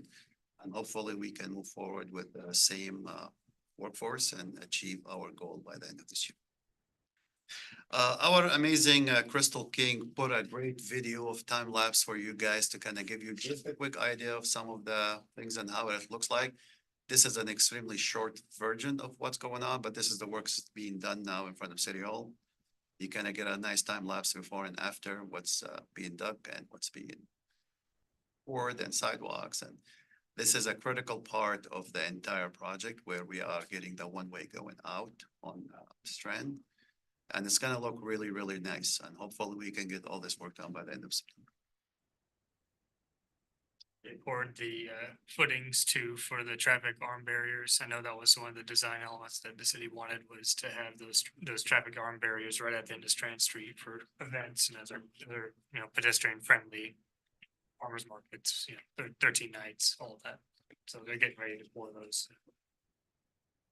Festival Street. Yeah. Great. So last but not least, businesses and residents. So a couple of weeks ago in the last council session, I think, we had a citizen come in and express concerns about the project. As I said, Mr. Mayor took immediate action after that meeting and contacted me. And then we set up a meeting with the business owners to chat about these issues. And I can tell you, I walked into this meeting, with the stuff I heard, a lot of it was, and not necessarily correct assumptions. However, after speaking with the resident and the business owner, it was a very positive and productive meeting. I think it was great to communicate directly and explain the challenges, what we explained to you guys, and it was really good to connect with these folks. I truly believe they were coming from a good place. They are very great listeners. And then we exchanged our opinions, and I thought it was very successful. We even had a couple ideas, signage, remember? Yes, and then I'll follow up on that, Mr. Mayor. After that meeting, when we met with them, the signage idea, I thought it was a great recommendation. So we came back to the office. We immediately, that day, we worked on getting signs put together. We designed the sign. We have worked with a great team and along with communication and put a great demo for what we expect to support the businesses. And we came up with a great picture that basically entails where you are coming to Cowell Street when that gets shut down. You are here, and then it highlights all the businesses that are open in the entire vicinity. That sign has been designed and has been sent for production. It was completed yesterday. We were supposed to get it delivered yesterday, I believe, unless today we got here. So Crystal is out, so I'm gonna follow up with that. Sure. As soon as we get it, we should be installing this week sometime. And I think this will, is very happy.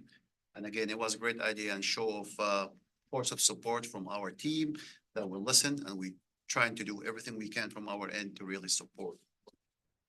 We're also gonna work on updating some of those cars that we initially did in the public session when we started the project, right? More pictures. And again, we're trying to also get all the business names and logos on this card and pass more of those in the last couple of months here as well, from a point of support for business that's opening. Hopefully this will be very helpful. And last but not least, we have met again. I have invited all the business owners that we had, and they had concern as well to the city hall. And I told them would be a great idea to come here and meet with our team. And they were very excited and thankful for that opportunity. So they came yesterday, we met with them. We discussed the challenges, we put the project plans for them so they have more specific questions. They made a couple more recommendations that we're gonna work with them once the street is open. And I thought it was again, very positive and very productive meeting. Good folks. It's great to see, that we are able to solve problems and support our community with that. One last thing. Right, so, and this is not a positive thing.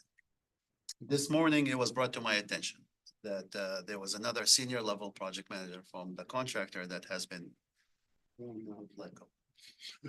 I can tell you, he is one of the best people I worked with. I respect the gentleman very well. I think he was great addition to MEI and, but that's the pattern that was mentioned about folks being let go there. That's the number 4 or 5. I was gonna ask, hasn't that been like? That's probably the 5th one. And again, I can tell you from our experience, we keep in touch with these folks outside of business and they are good people. We like them very much. We enjoyed working with them. We have obstacle disagreement as part of the job. But this is a surprise for us as well, and not a good one, I would say, because that has potentially impact on the project timeline and things, and I'm not sure why. We don't know why. We never told why, and we actually hear from the grapevine. So, if anybody's suggestion that folks and other companies get let go because of us, that's completely false. We have no control or zero input in that process. It seems like there's internal issues that, again, we don't know much about, but it's unfortunate because now we get a reset in some capacity, losing internal knowledge from the project, and hopefully we can push through. Sure. Do I see a negative impact on the project? Yes, potentially timeline, maybe expel a little bit further, a month or so. I don't know. Hopefully not, but this was again brought to my attention this morning and I want to share this with you guys. So you can hear it. I think we have anything to do with it. Yeah. That said, I think that's all we have. If you have any questions, do you like to see something different? Better next month, we are more than happy to do so. Just please let us know. And we are available 24/7 through multitude of channels of communication, calls, emails, text, office visits. Just let us know. Appreciate you coming by, and I think if you could do this on a regular Absolutely. basis, I think Yeah, no, I believe this really. tune in and listen to this, and the gossip is, always so negative, and everybody's doing something wrong, and It's unfortunate. they're looking at for one, but Yeah. time they see a yellow line or something, I think something's gone awry. And as any construction project, there is mistakes that happen and you have to redo things. Well, they build that up to be the worst thing that's ever happened, and you just take care of it and move on. Yeah. And you're digging in a 150-year-old city with all sorts of surprises. And you couldn't be in a worse place to make this happen. So congratulations on getting this far. Thank you, sir. Appreciate it. I'd like to share a quick funny story about the circle that I think a lot of attention came on the circle. The circle was poured and it was poured out, and why we're not doing it in real time. So the analogy is very simple, right?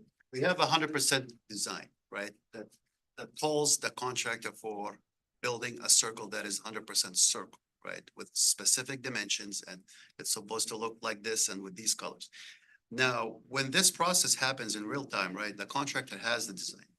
They're supposed to build this and we'll inspect after it's done. We don't inspect during, because there are means and method that contractor use. I cannot go tell them, or my team cannot go tell them, build it this way or this way. I'm telling you, this is what I want. This is what I need. And I gave this example directly to a gentleman from the restaurant, and I told him, so if I'm coming to your restaurant, I'm gonna order a steak or a hot dog or something. Am I gonna leave my table, walk with you to the kitchen, sit behind the kitchen, cook, and tell him how to cook my steak? Or I'm gonna expect it to come to me the way I order it, well done, medium rare. If it's not to my liking, I'll send it back, and then I'll order a new one. Or if it's great, I'll buy it, right? Same thing with the circle. It was built incorrectly. Once we inspected it, which we've done our job 100%, it wasn't built right. It's not to specs. There are flaws. So This is when we go back doing our job and making sure it's done right to the spec. And it's not in our dime. We have zero losses in our city.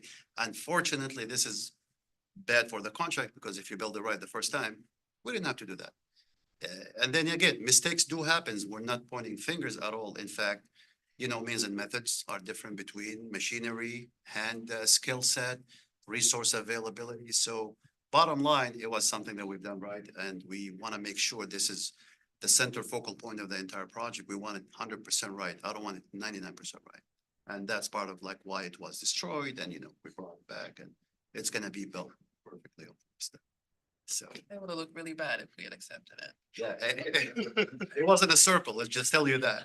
Really bad. The width, yeah, was not. Yeah, it was like 12 and 11. Yeah. And again, nobody's fault really. I don't think it's just part of the business. Something's gonna go well, some, you're gonna work on making sure they're perfect.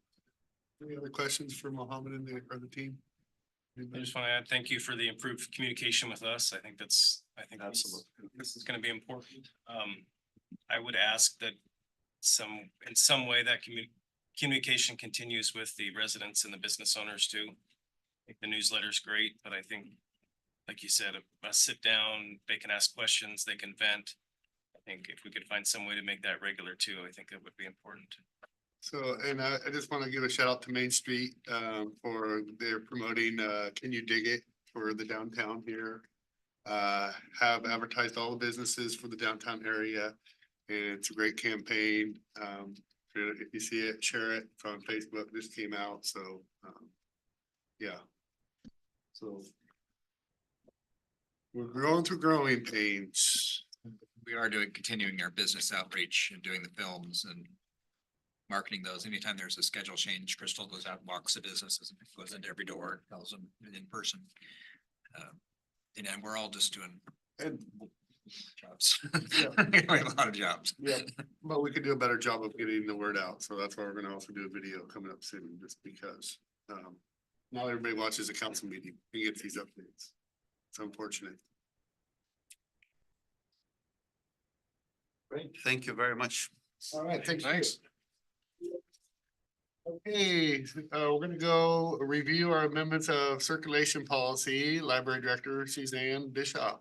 Hey, thank you. Well, it happens to be library card sign up month, so it seemed like a good opportunity for us to update our circulation policy, which is simply how to sign up, how to get a library card and what your rights and responsibilities are as a card holder. So this document is updated, but there are no changes to our policy. What was in the old document said that we were still collecting overdue fines, which we no longer do. We still, of course, collect fees for lost and damaged items, just as we always have, and we'll continue to do that. We have 7 types of cards. For residents, taxpayers of the city of St. Helens, that card, you've already paid for that with your taxes. So that essentially is free to you, or not essentially, but that comes with no additional cost. If you'd like to have the full benefits of library, you can purchase a non-resident card for folks that are outside the city limits, outside of taxpayers limits. That's a $35 annual fee or $10 a quarter if you'd like to. Sometimes people do that if they're just visiting for the summer. Sure. Just want to try it out. We participate in the State Library of Oregon Passport Program, which essentially means that we can get a reciprocal card, or other jurisdictions can have reciprocal cards. So Scappoose brings their card, the Scappoose card holder brings their card. We give them what's called a passport card. They have limited access to various things, library of things, and a few other things they don't have access to, but they do have a fairly nice suite of materials that they have access to. We've beefed up our limited 3 card a little bit. That is, as it sounds, person can borrow up to 3 books or DVDs at one time. We've had this card for a long time. We've expanded, not recently, for the last 2 years now. If you live in temporary housing and you can bring a letter from that organization or facility with your current ID, we will give you a limited 3 card. Once you've found permanent housing, you're welcome to change your card to whatever relevant card that might be. But we found a lot of folks that need resources, educational resources. They're looking for help with you know, looking for work or needing other kinds of written materials, or they just want to, you know, get some DVDs to relax. So we've had a lot of use of that, and we've been really pleased, and we know folks are really happy to have that access. We still have the St. Helens business card for businesses that have a St. Helens business license. And then we still have our digital only card, which we established during the pandemic, as almost all public libraries did. So you don't have to be a resident of St. Helens. You don't have to pay a fee as long as you just have the digital only card. It costs us essentially nothing. And people tend to use that if they aren't in the area, if they're just wanting to have access to the databases, most of which are funded by the State Library of Oregon. So those are our seven library cards. Rights and responsibilities, as I said, haven't changed. And so we just ask you for to approve this updated circulation policy. Excellent. Thank you for being here. Pardon? Said thank you for being here. Yes, let us know what's going on. Good, happy to be here. Sign up for a library card. Hey, Gloria, before we go to you, because you're like the next 6 in a row, I think we'll go ahead and take our 10-minute break. That sounds like a great idea. Okay. Let's go ahead and recess for 10 minutes.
Okay, we're welcome back from our recess and we're gonna go on to our next item on our agenda, which is review draft amendments of circulation policy. Whoops, I'm sorry. Review draft amendments to purchase policy. Our financial director, Gloria Bush.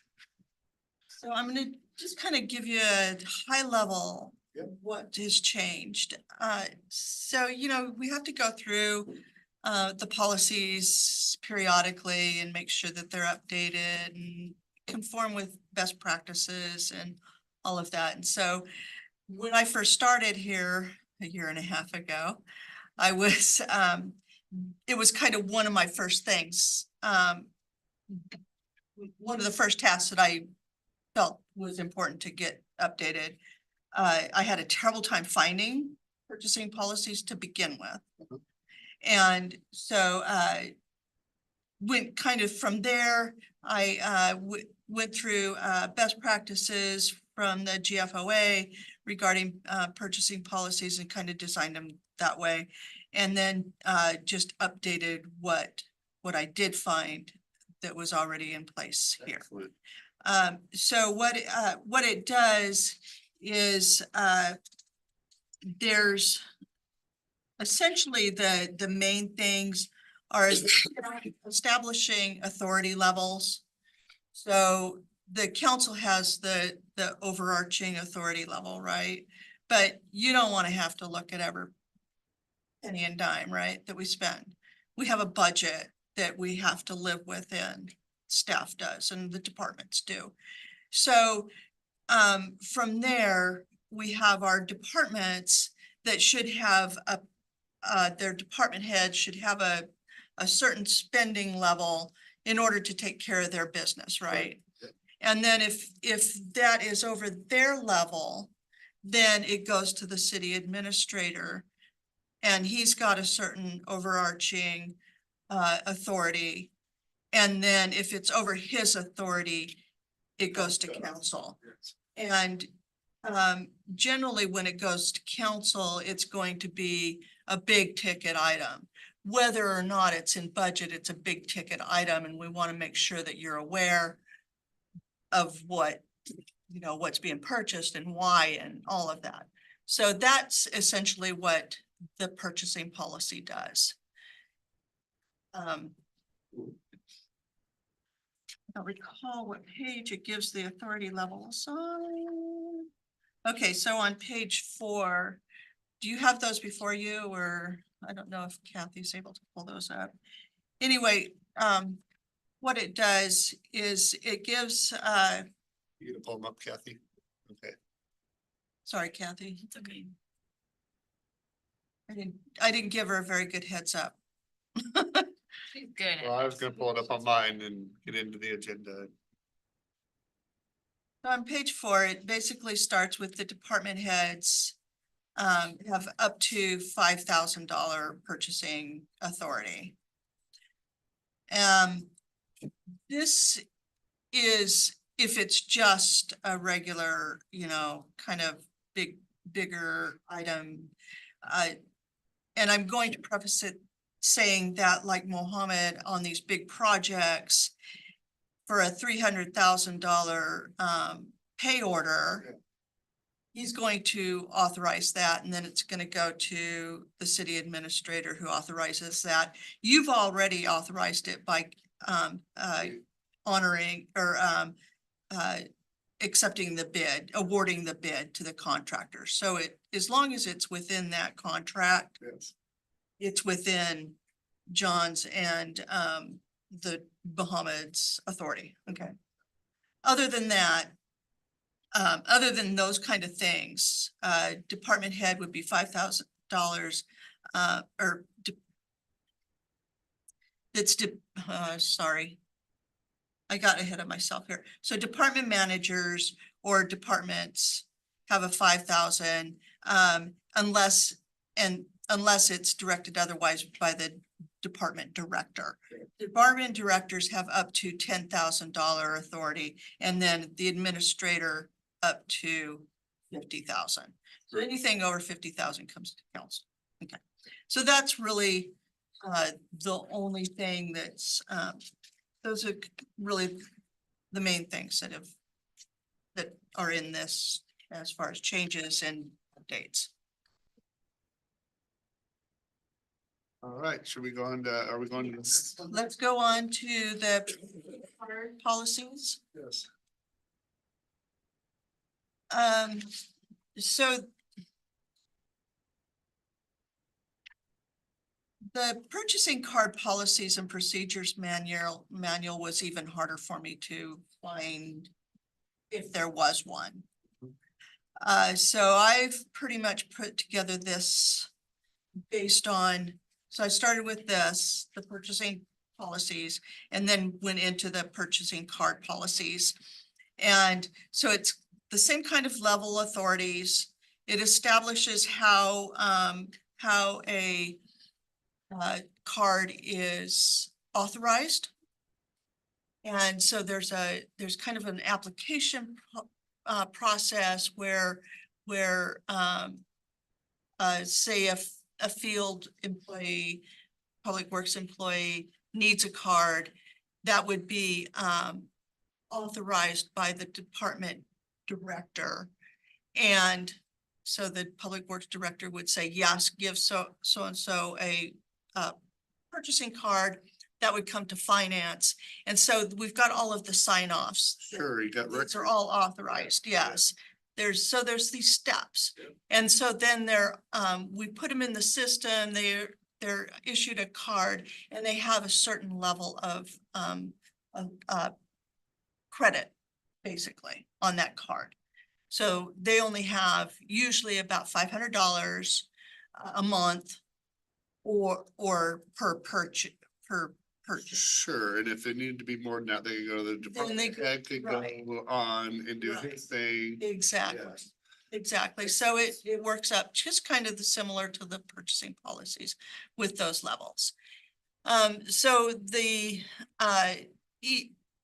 in each month, then the department head or manager has to, so the card user has to go into the electronic system and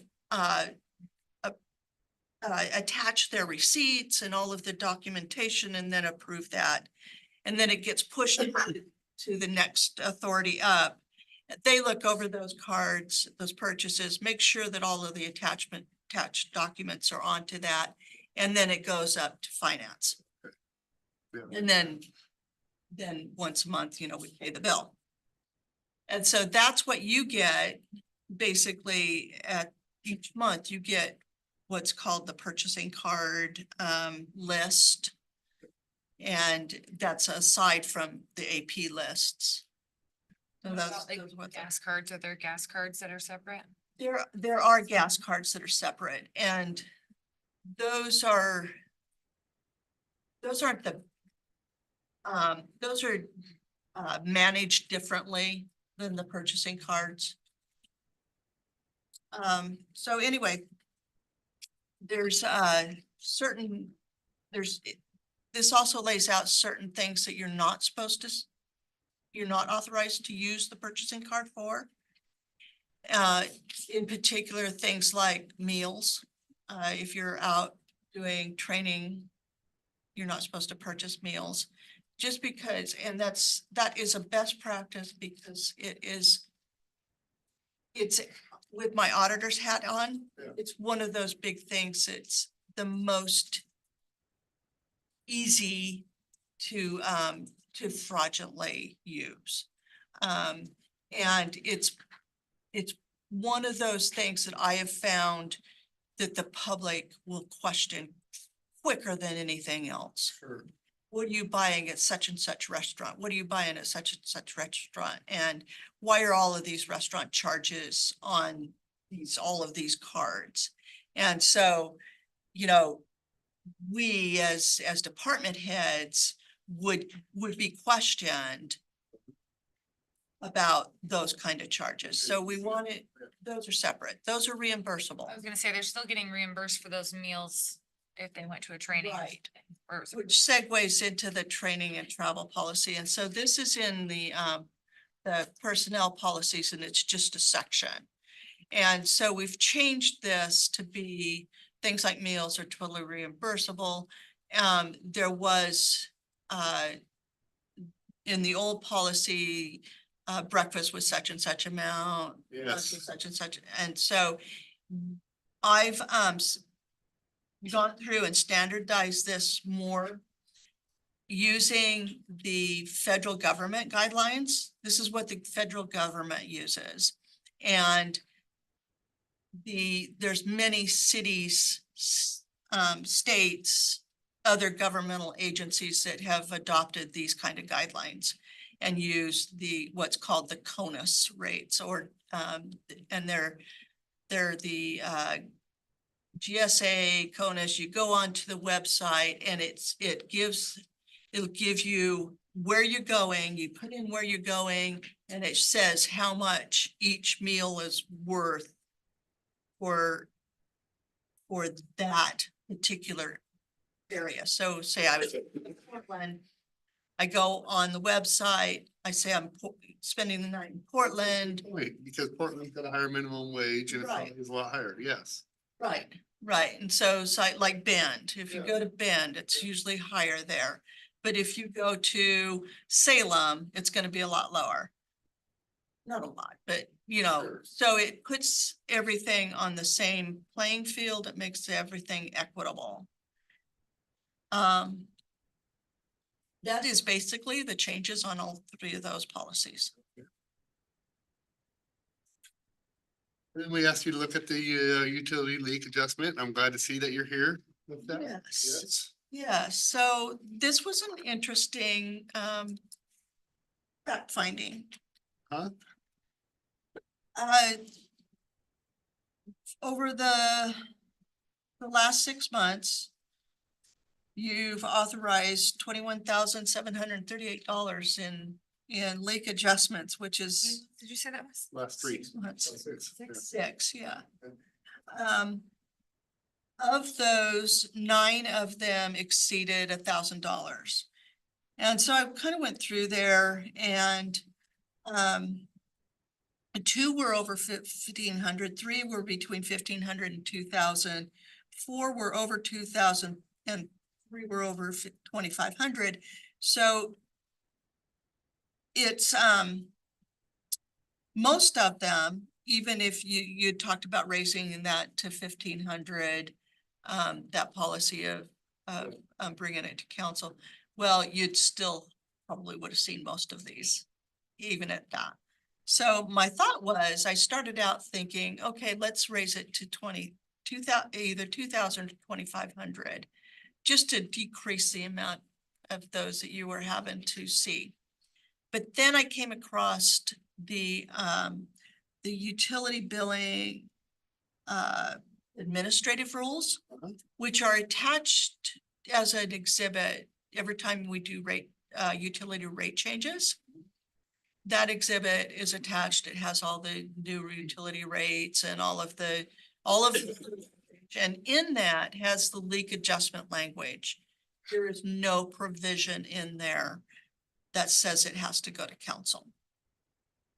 So with that, it says that the only time, according to the rules, that the city council would be involved is if a customer was denied an adjustment and they chose to appeal to the council. Otherwise, the city administrator or finance director approves leak adjustments. I think that's fair. That is traditionally the way I'm used to having that in the code.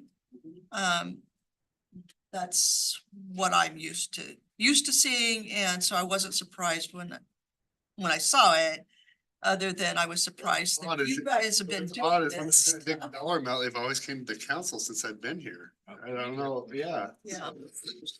So I don't know if that got dropped somewhere and you inadvertently adopted that rule, Yeah. or what? No, it's Historically. been since I can remember, that's, just what's happened. So if that's the way you want to go with it, we'll just keep the administrative rules as they're written right now. And if a customer is denied a leak adjustment, then they. You could appeal it to the council. appeal Does to that sound good? Move to me. Yeah, it's already, it's already policy. Can you give an example, Gloria, of why one might be denied? Timeliness or what plays into that? Yeah, so there could be a time when it was, you know, because we do a calculation based on their average. And then we split it with them.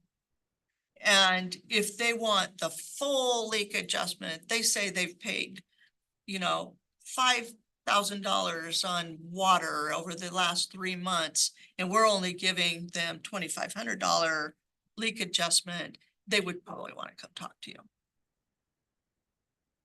I can think of a couple of real life examples that I've experienced in my career is, you know, people, some fraudulent activity or filling up their pool with their neighbor's hose and, you know, coming and asking for adjustment and, you know, that seems like a good reason to me, but tampering with the meter where they take the meter out and. Absolutely, yeah. These are all on the private side.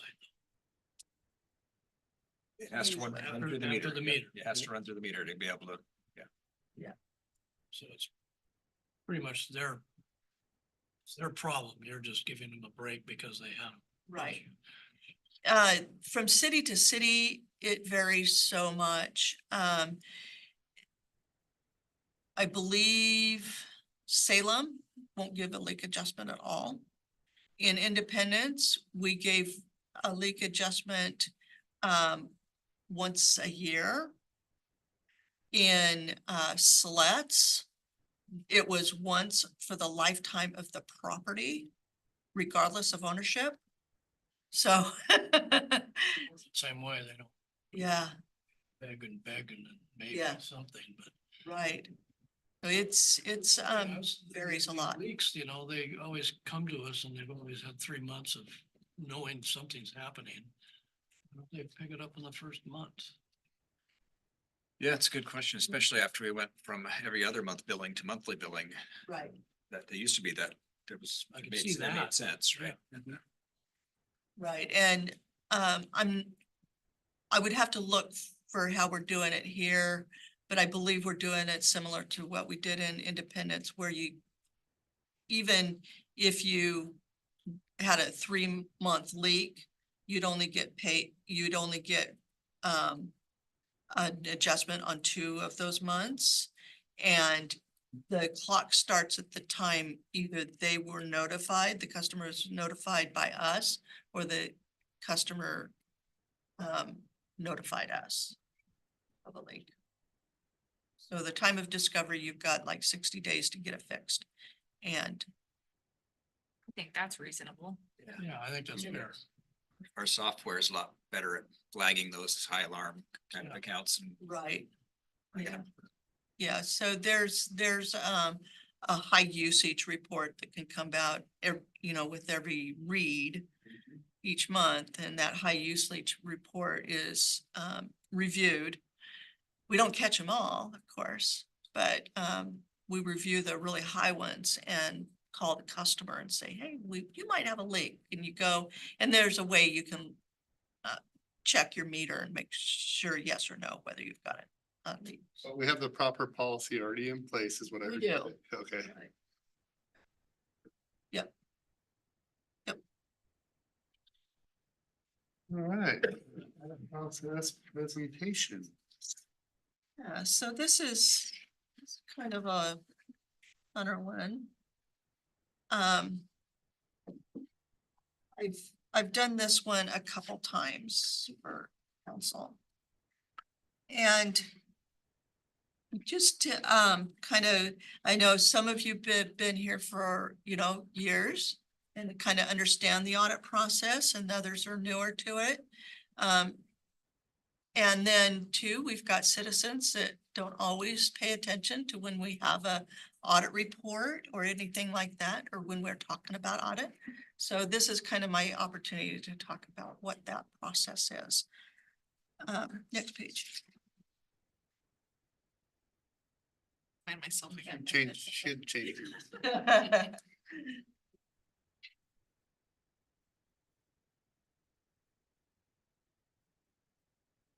So the Oregon municipal law, or Oregon has legislation that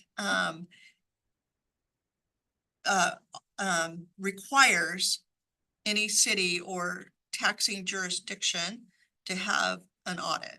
And it's called a municipal audit. And an independent auditor has to be licensed as a municipal auditor. And it's a special license. That can't just be a CPA and come in and do your audit. They have to be licensed in Oregon with the Secretary of State. Next.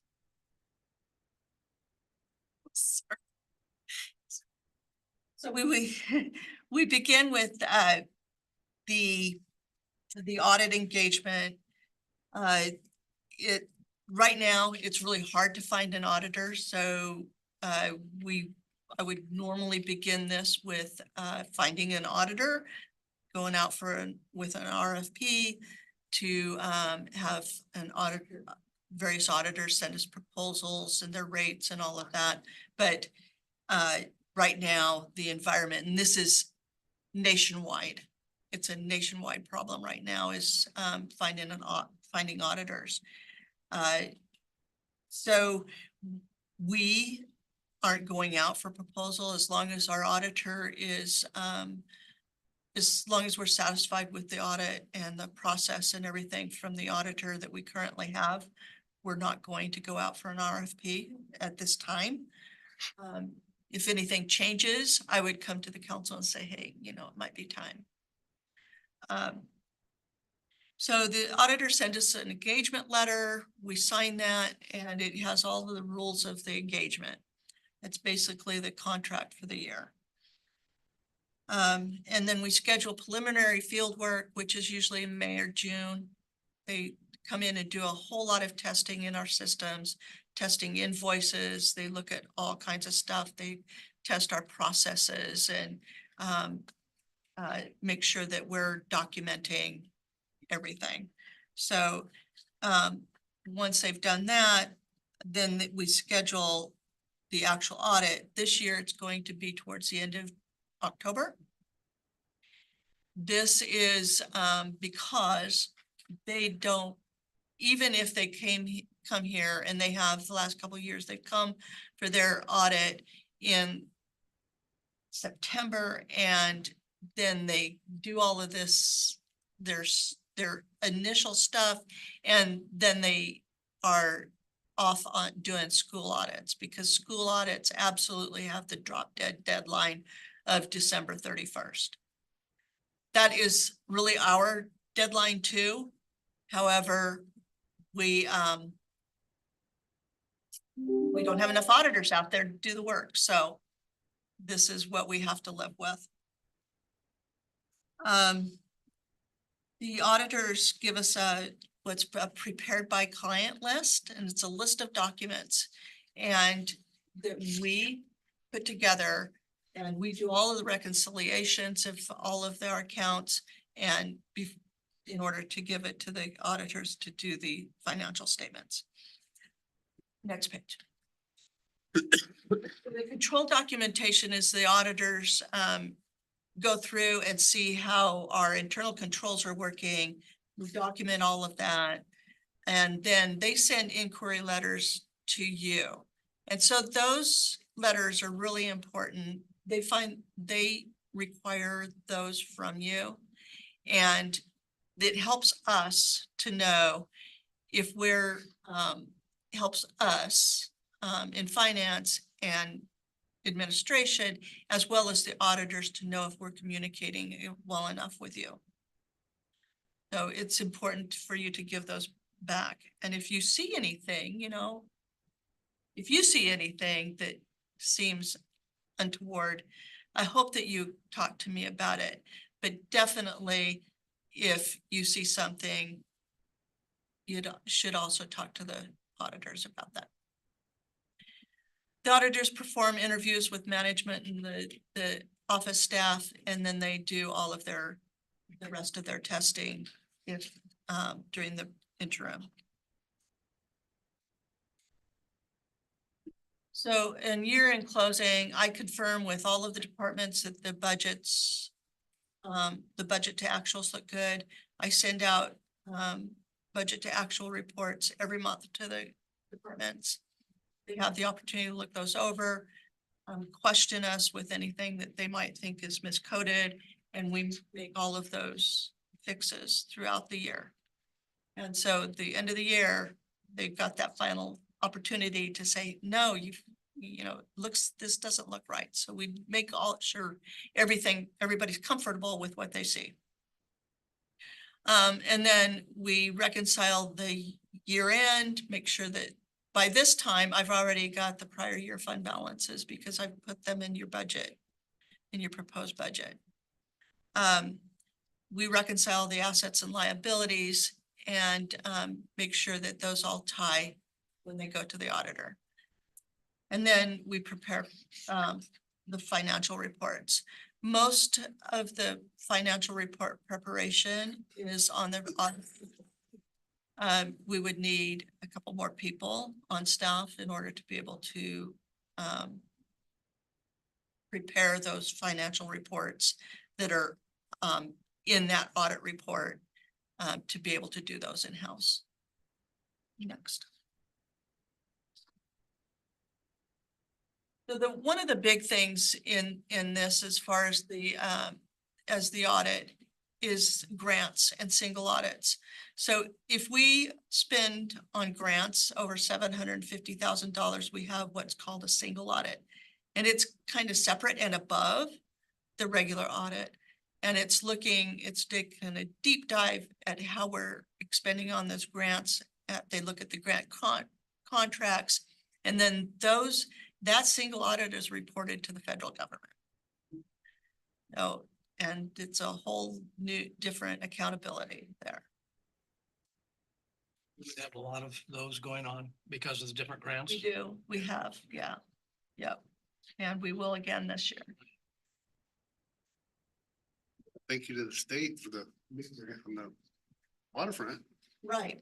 Yes. Yeah, so the single audit and grants, it puts more pressure on the finance department to make sure that everything is documented and accounted for and perfectly matches those grant contracts.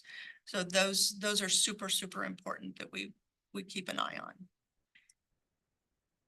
Even on projects like when we sponsor a community federal project like the community development block grant for the senior center, that the audit requirement comes back on the city for that. So it's yes, the food bank, our responsibility. It's a good partner, it's all good, but it's still more work for staff. it is. Yeah. So those are what we call pass-through grants, but we're the entity that is responsible for that reporting.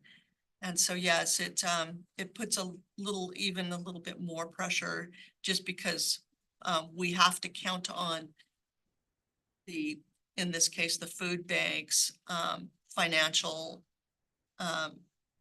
management in order to assure that we've gotten everything that we need for that single audit. Yeah. So next, this is good.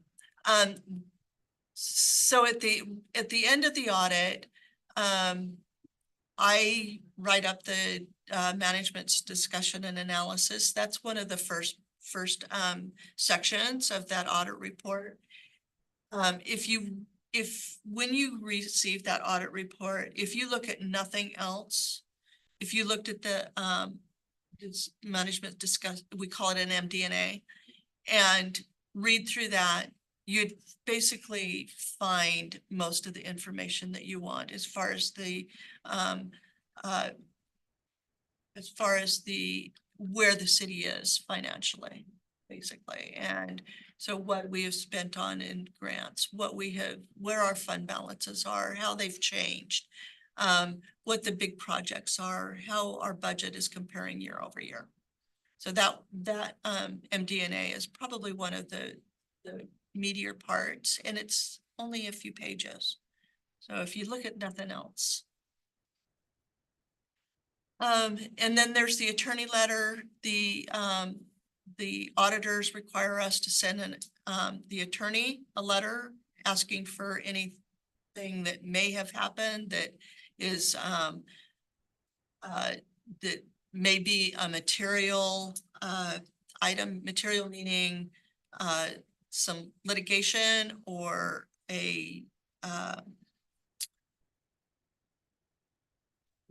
if there's like an insurance claim, a biggie that, that the city is being, charged for, that's what they to the auditors, and we have to report it in our report.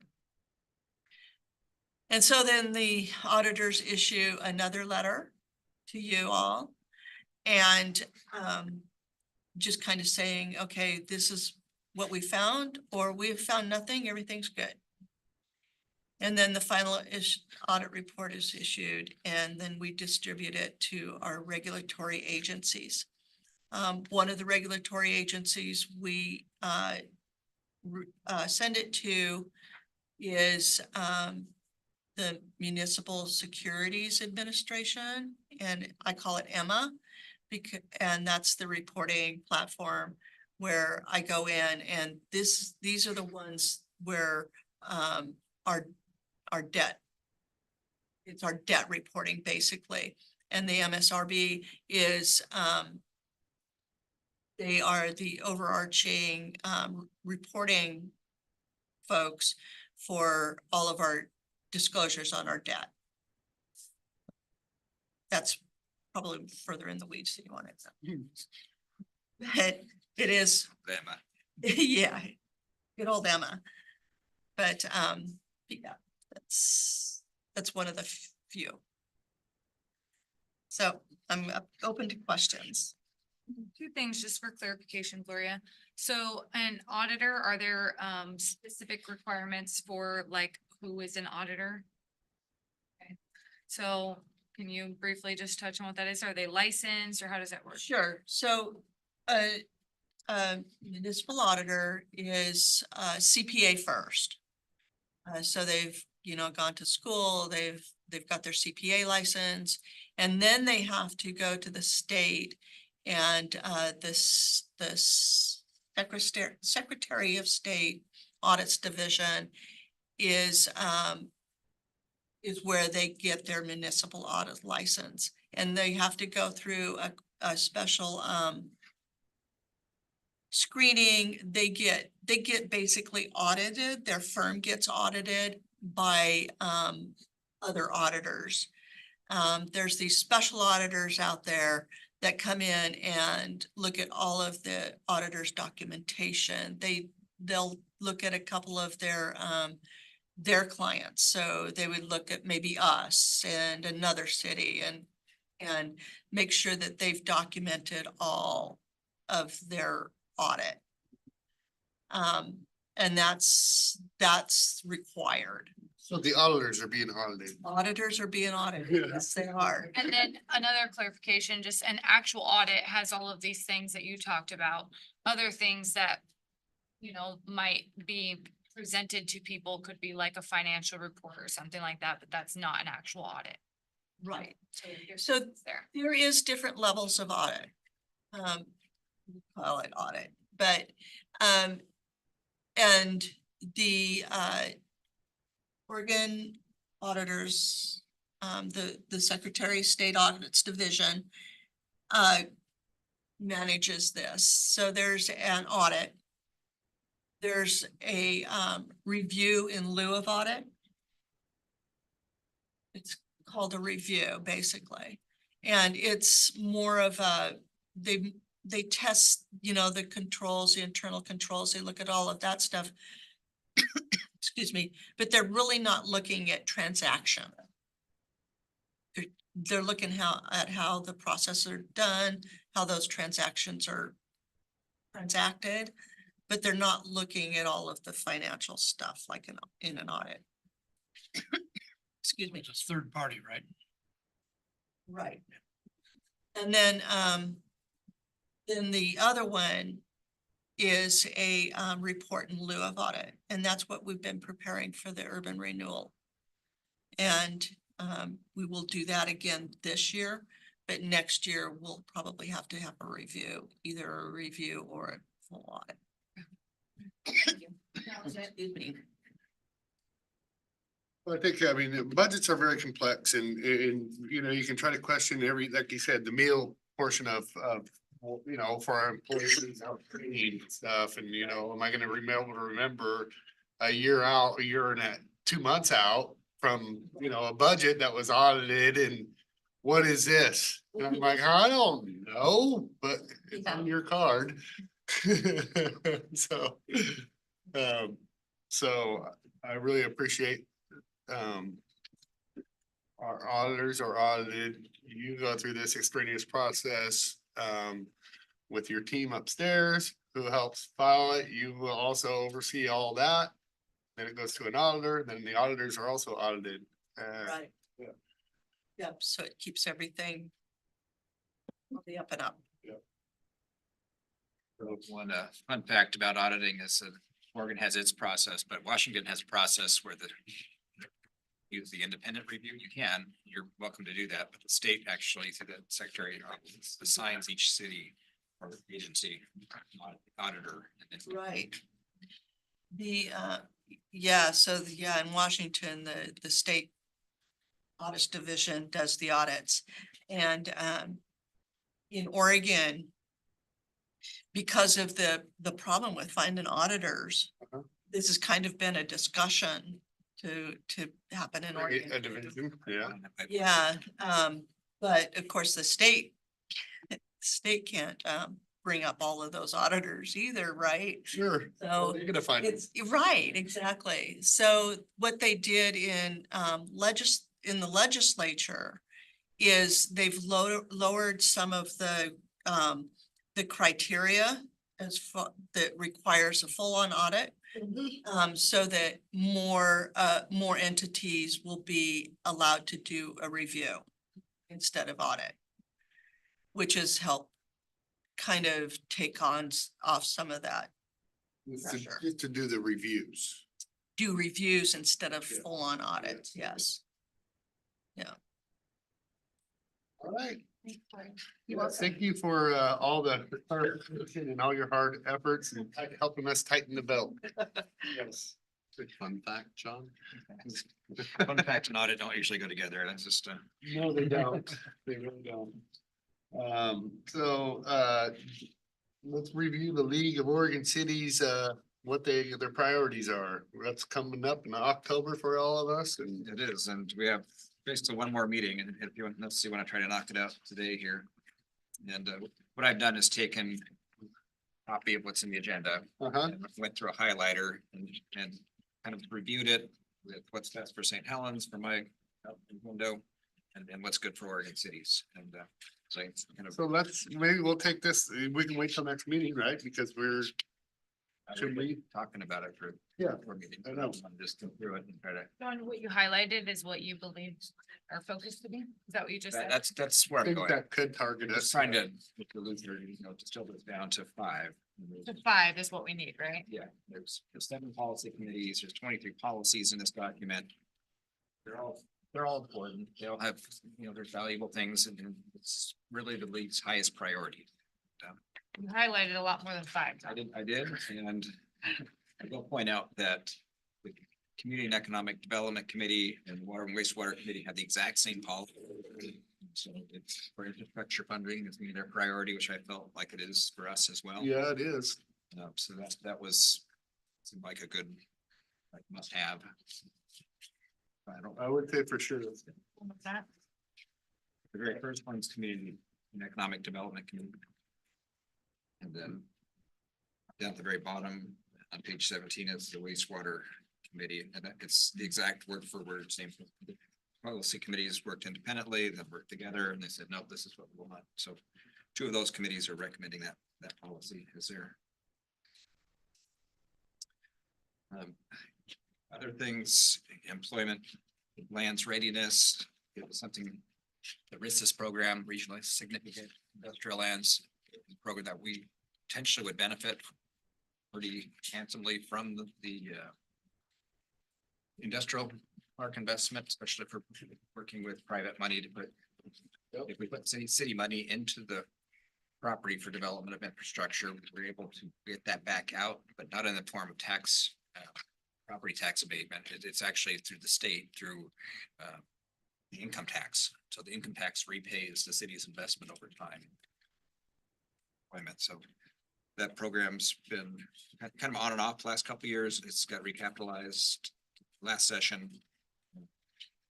Seems like the opportunity to benefit from that. I'll just go down the list here in order if you want to hear. Restoration of recreational immunity. That was an issue that closed a lot of parks all over the state. In the session, they came up with a short-term workaround. That's something that's gonna get addressed regardless. If it's in the top 5 or top 10, they're gonna be working really hard on that. That's certainly important so that cities aren't exposed for these suits that come along. Did that affect us here? I don't know, but it made us halt. It makes you think about things. Somebody's gonna get hurt in your park. Every place. The 2 taxes under marijuana and alcohol tax. Yeah, what's that all about? So the measure 110 took about 75% of the cannabis revenue. We distribute those programs. They're looking to offer cities the opportunity to either add that tax back or recover some of that 110 money. Effectively, there's a couple of remedies there, but it's basically making the cities whole again when they took 75% of our cannabis revenue. Moving it to 110. Then alcohol, there's a couple paths with that. We have the lowest beer tax in the country, the second lowest wine tax. It's like 8 cents a gallon for beer. Like 20 cents, 27%, but it's second lowest in the wine. And just getting more to market, those revenues and those state revenues are collected, and we are preempted from doing that. But at the local level, but state collects those, and then there's a percentage distribution that goes back out to cities, and it's always this push-pull. The state's trying to take a little bit more. If it pushes, the cities are fighting back on the split. So keeping that going. Moving on to digital equity and inclusion, there's a good body of work, but really aligns nicely to what we're doing around our own broadband investigation here, and as far as having access internet, serving the underserved.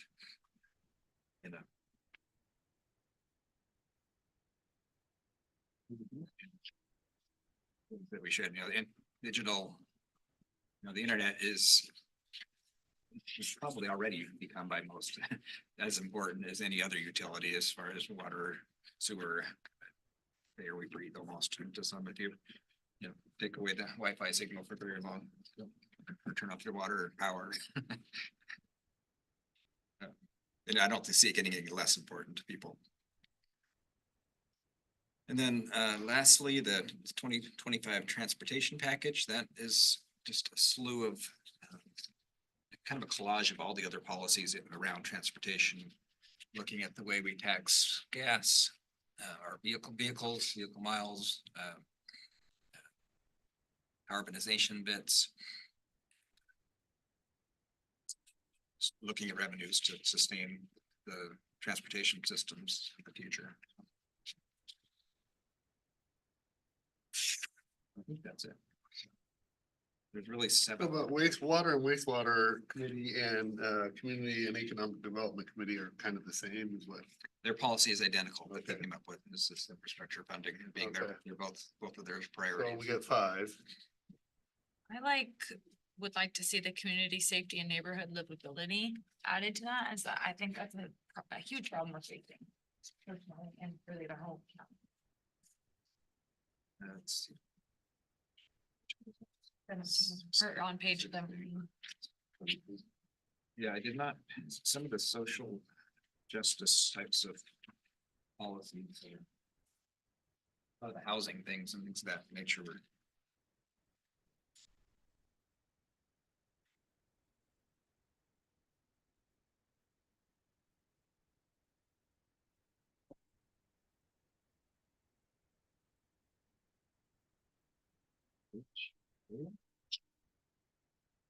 Where was, there's, So it's 16. Neighborhood livability and then it has their recommendation.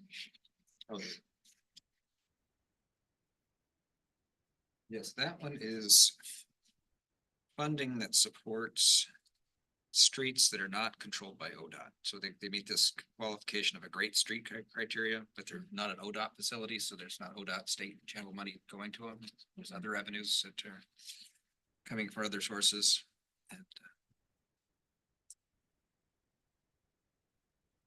programs that lands as the Highway Safety Improvement Program and the All Roads Transportation Safety.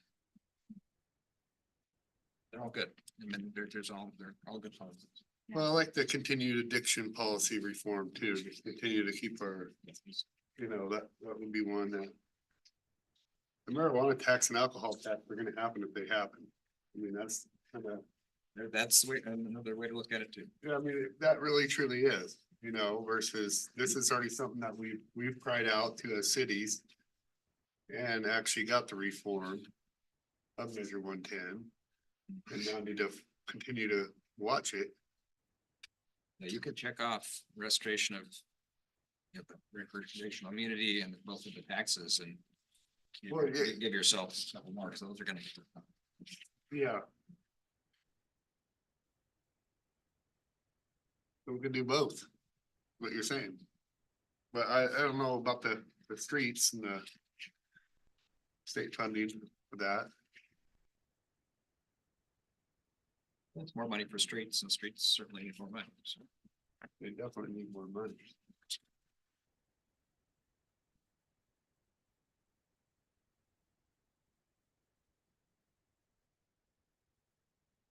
As I read through, it's like, oh, that's important. Next one, so yeah, that's important. Everyone thinks important. I think the digital equity and inclusion kind of goes with what we were already started and looked at. And why and how we got our numbers too.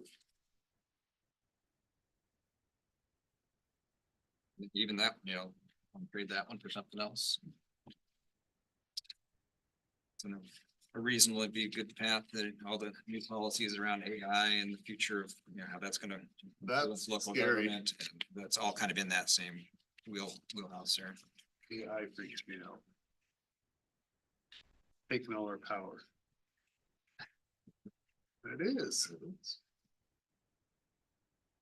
And go ahead.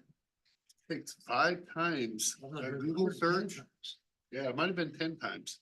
It might have been 10 times is what, remember Gohar said that to us? 10 times a Google search. Yeah. The power. Things like lodging tax flexibility, that doesn't affect us as much because our tax was adopted before the split went in, 70-30 split went into effect, so I didn't even consider that one.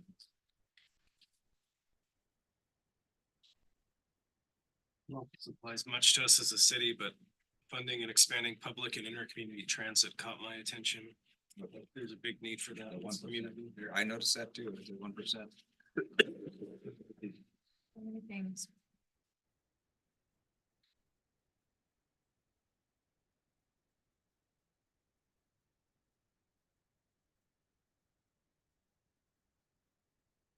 Well, we all agree on the community economic development in the waste part, right?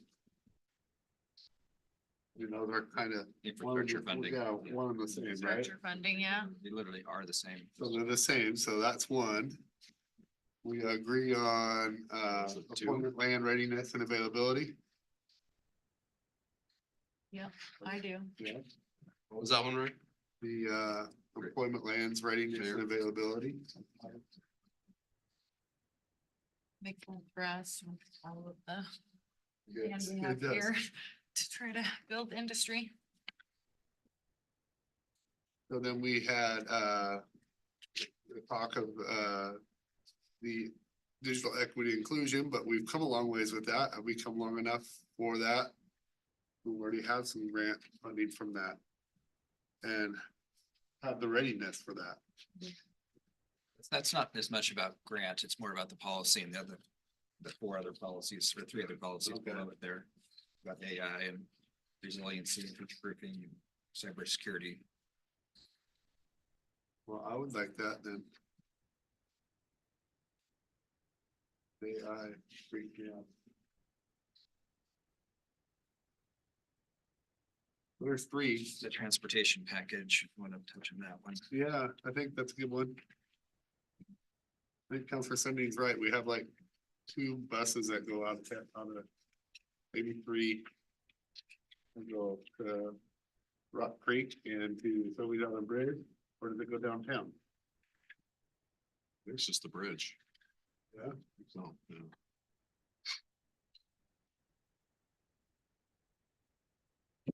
yeah. Yeah. Yep.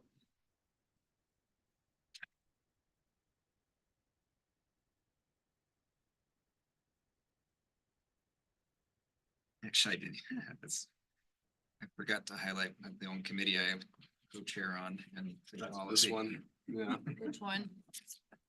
The address energy and affordability challenges. Yep. Sorry about that. Yeah, that. Thanks for bringing that up, Russ. I just was trying to think of how this would play out and people are working through it. It's one. Yeah, and that committee, you know, a lot of the work is concerned around rates and lack of transmission and all of the storms we're having and the high costs that are being tacked on the consumer.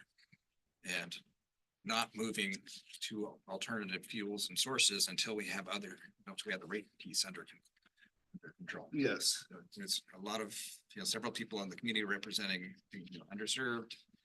There's, environmental people on there wanting to do decarbonization. Everybody's okay with the changes. They just don't want it to impact rates. So just don't change too fast. Actually, that's a really good focus area. I think that's where we're gonna see a lot of the focus from the state. With trying to solve that problem. It's the lowest common denominator for the electric bill. Because everything going electric rates go up. It's not just your furnace or your car, it's everything. So back to that mill site power that we. Yeah. So, are we close to our 5? We have checked off now. I have 4. Infrastructure. Climate lands.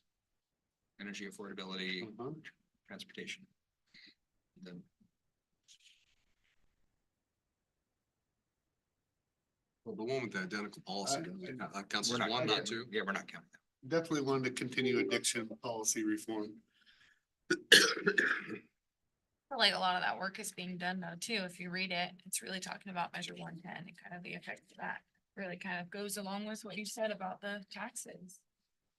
It's already kind of being done out there.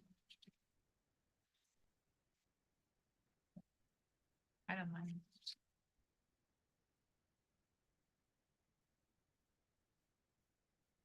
That is 5, actually. Infrastructure, climate lands, operation, affordability, transportation. Perfect. You got them. You want to put them in order, in a priority? Do we I have? think they're all number 1. Our number.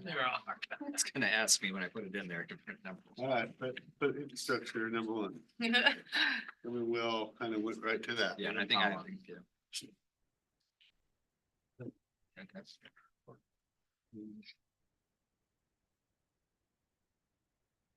This program has the opportunity for a lot of the expenditures that we're putting in.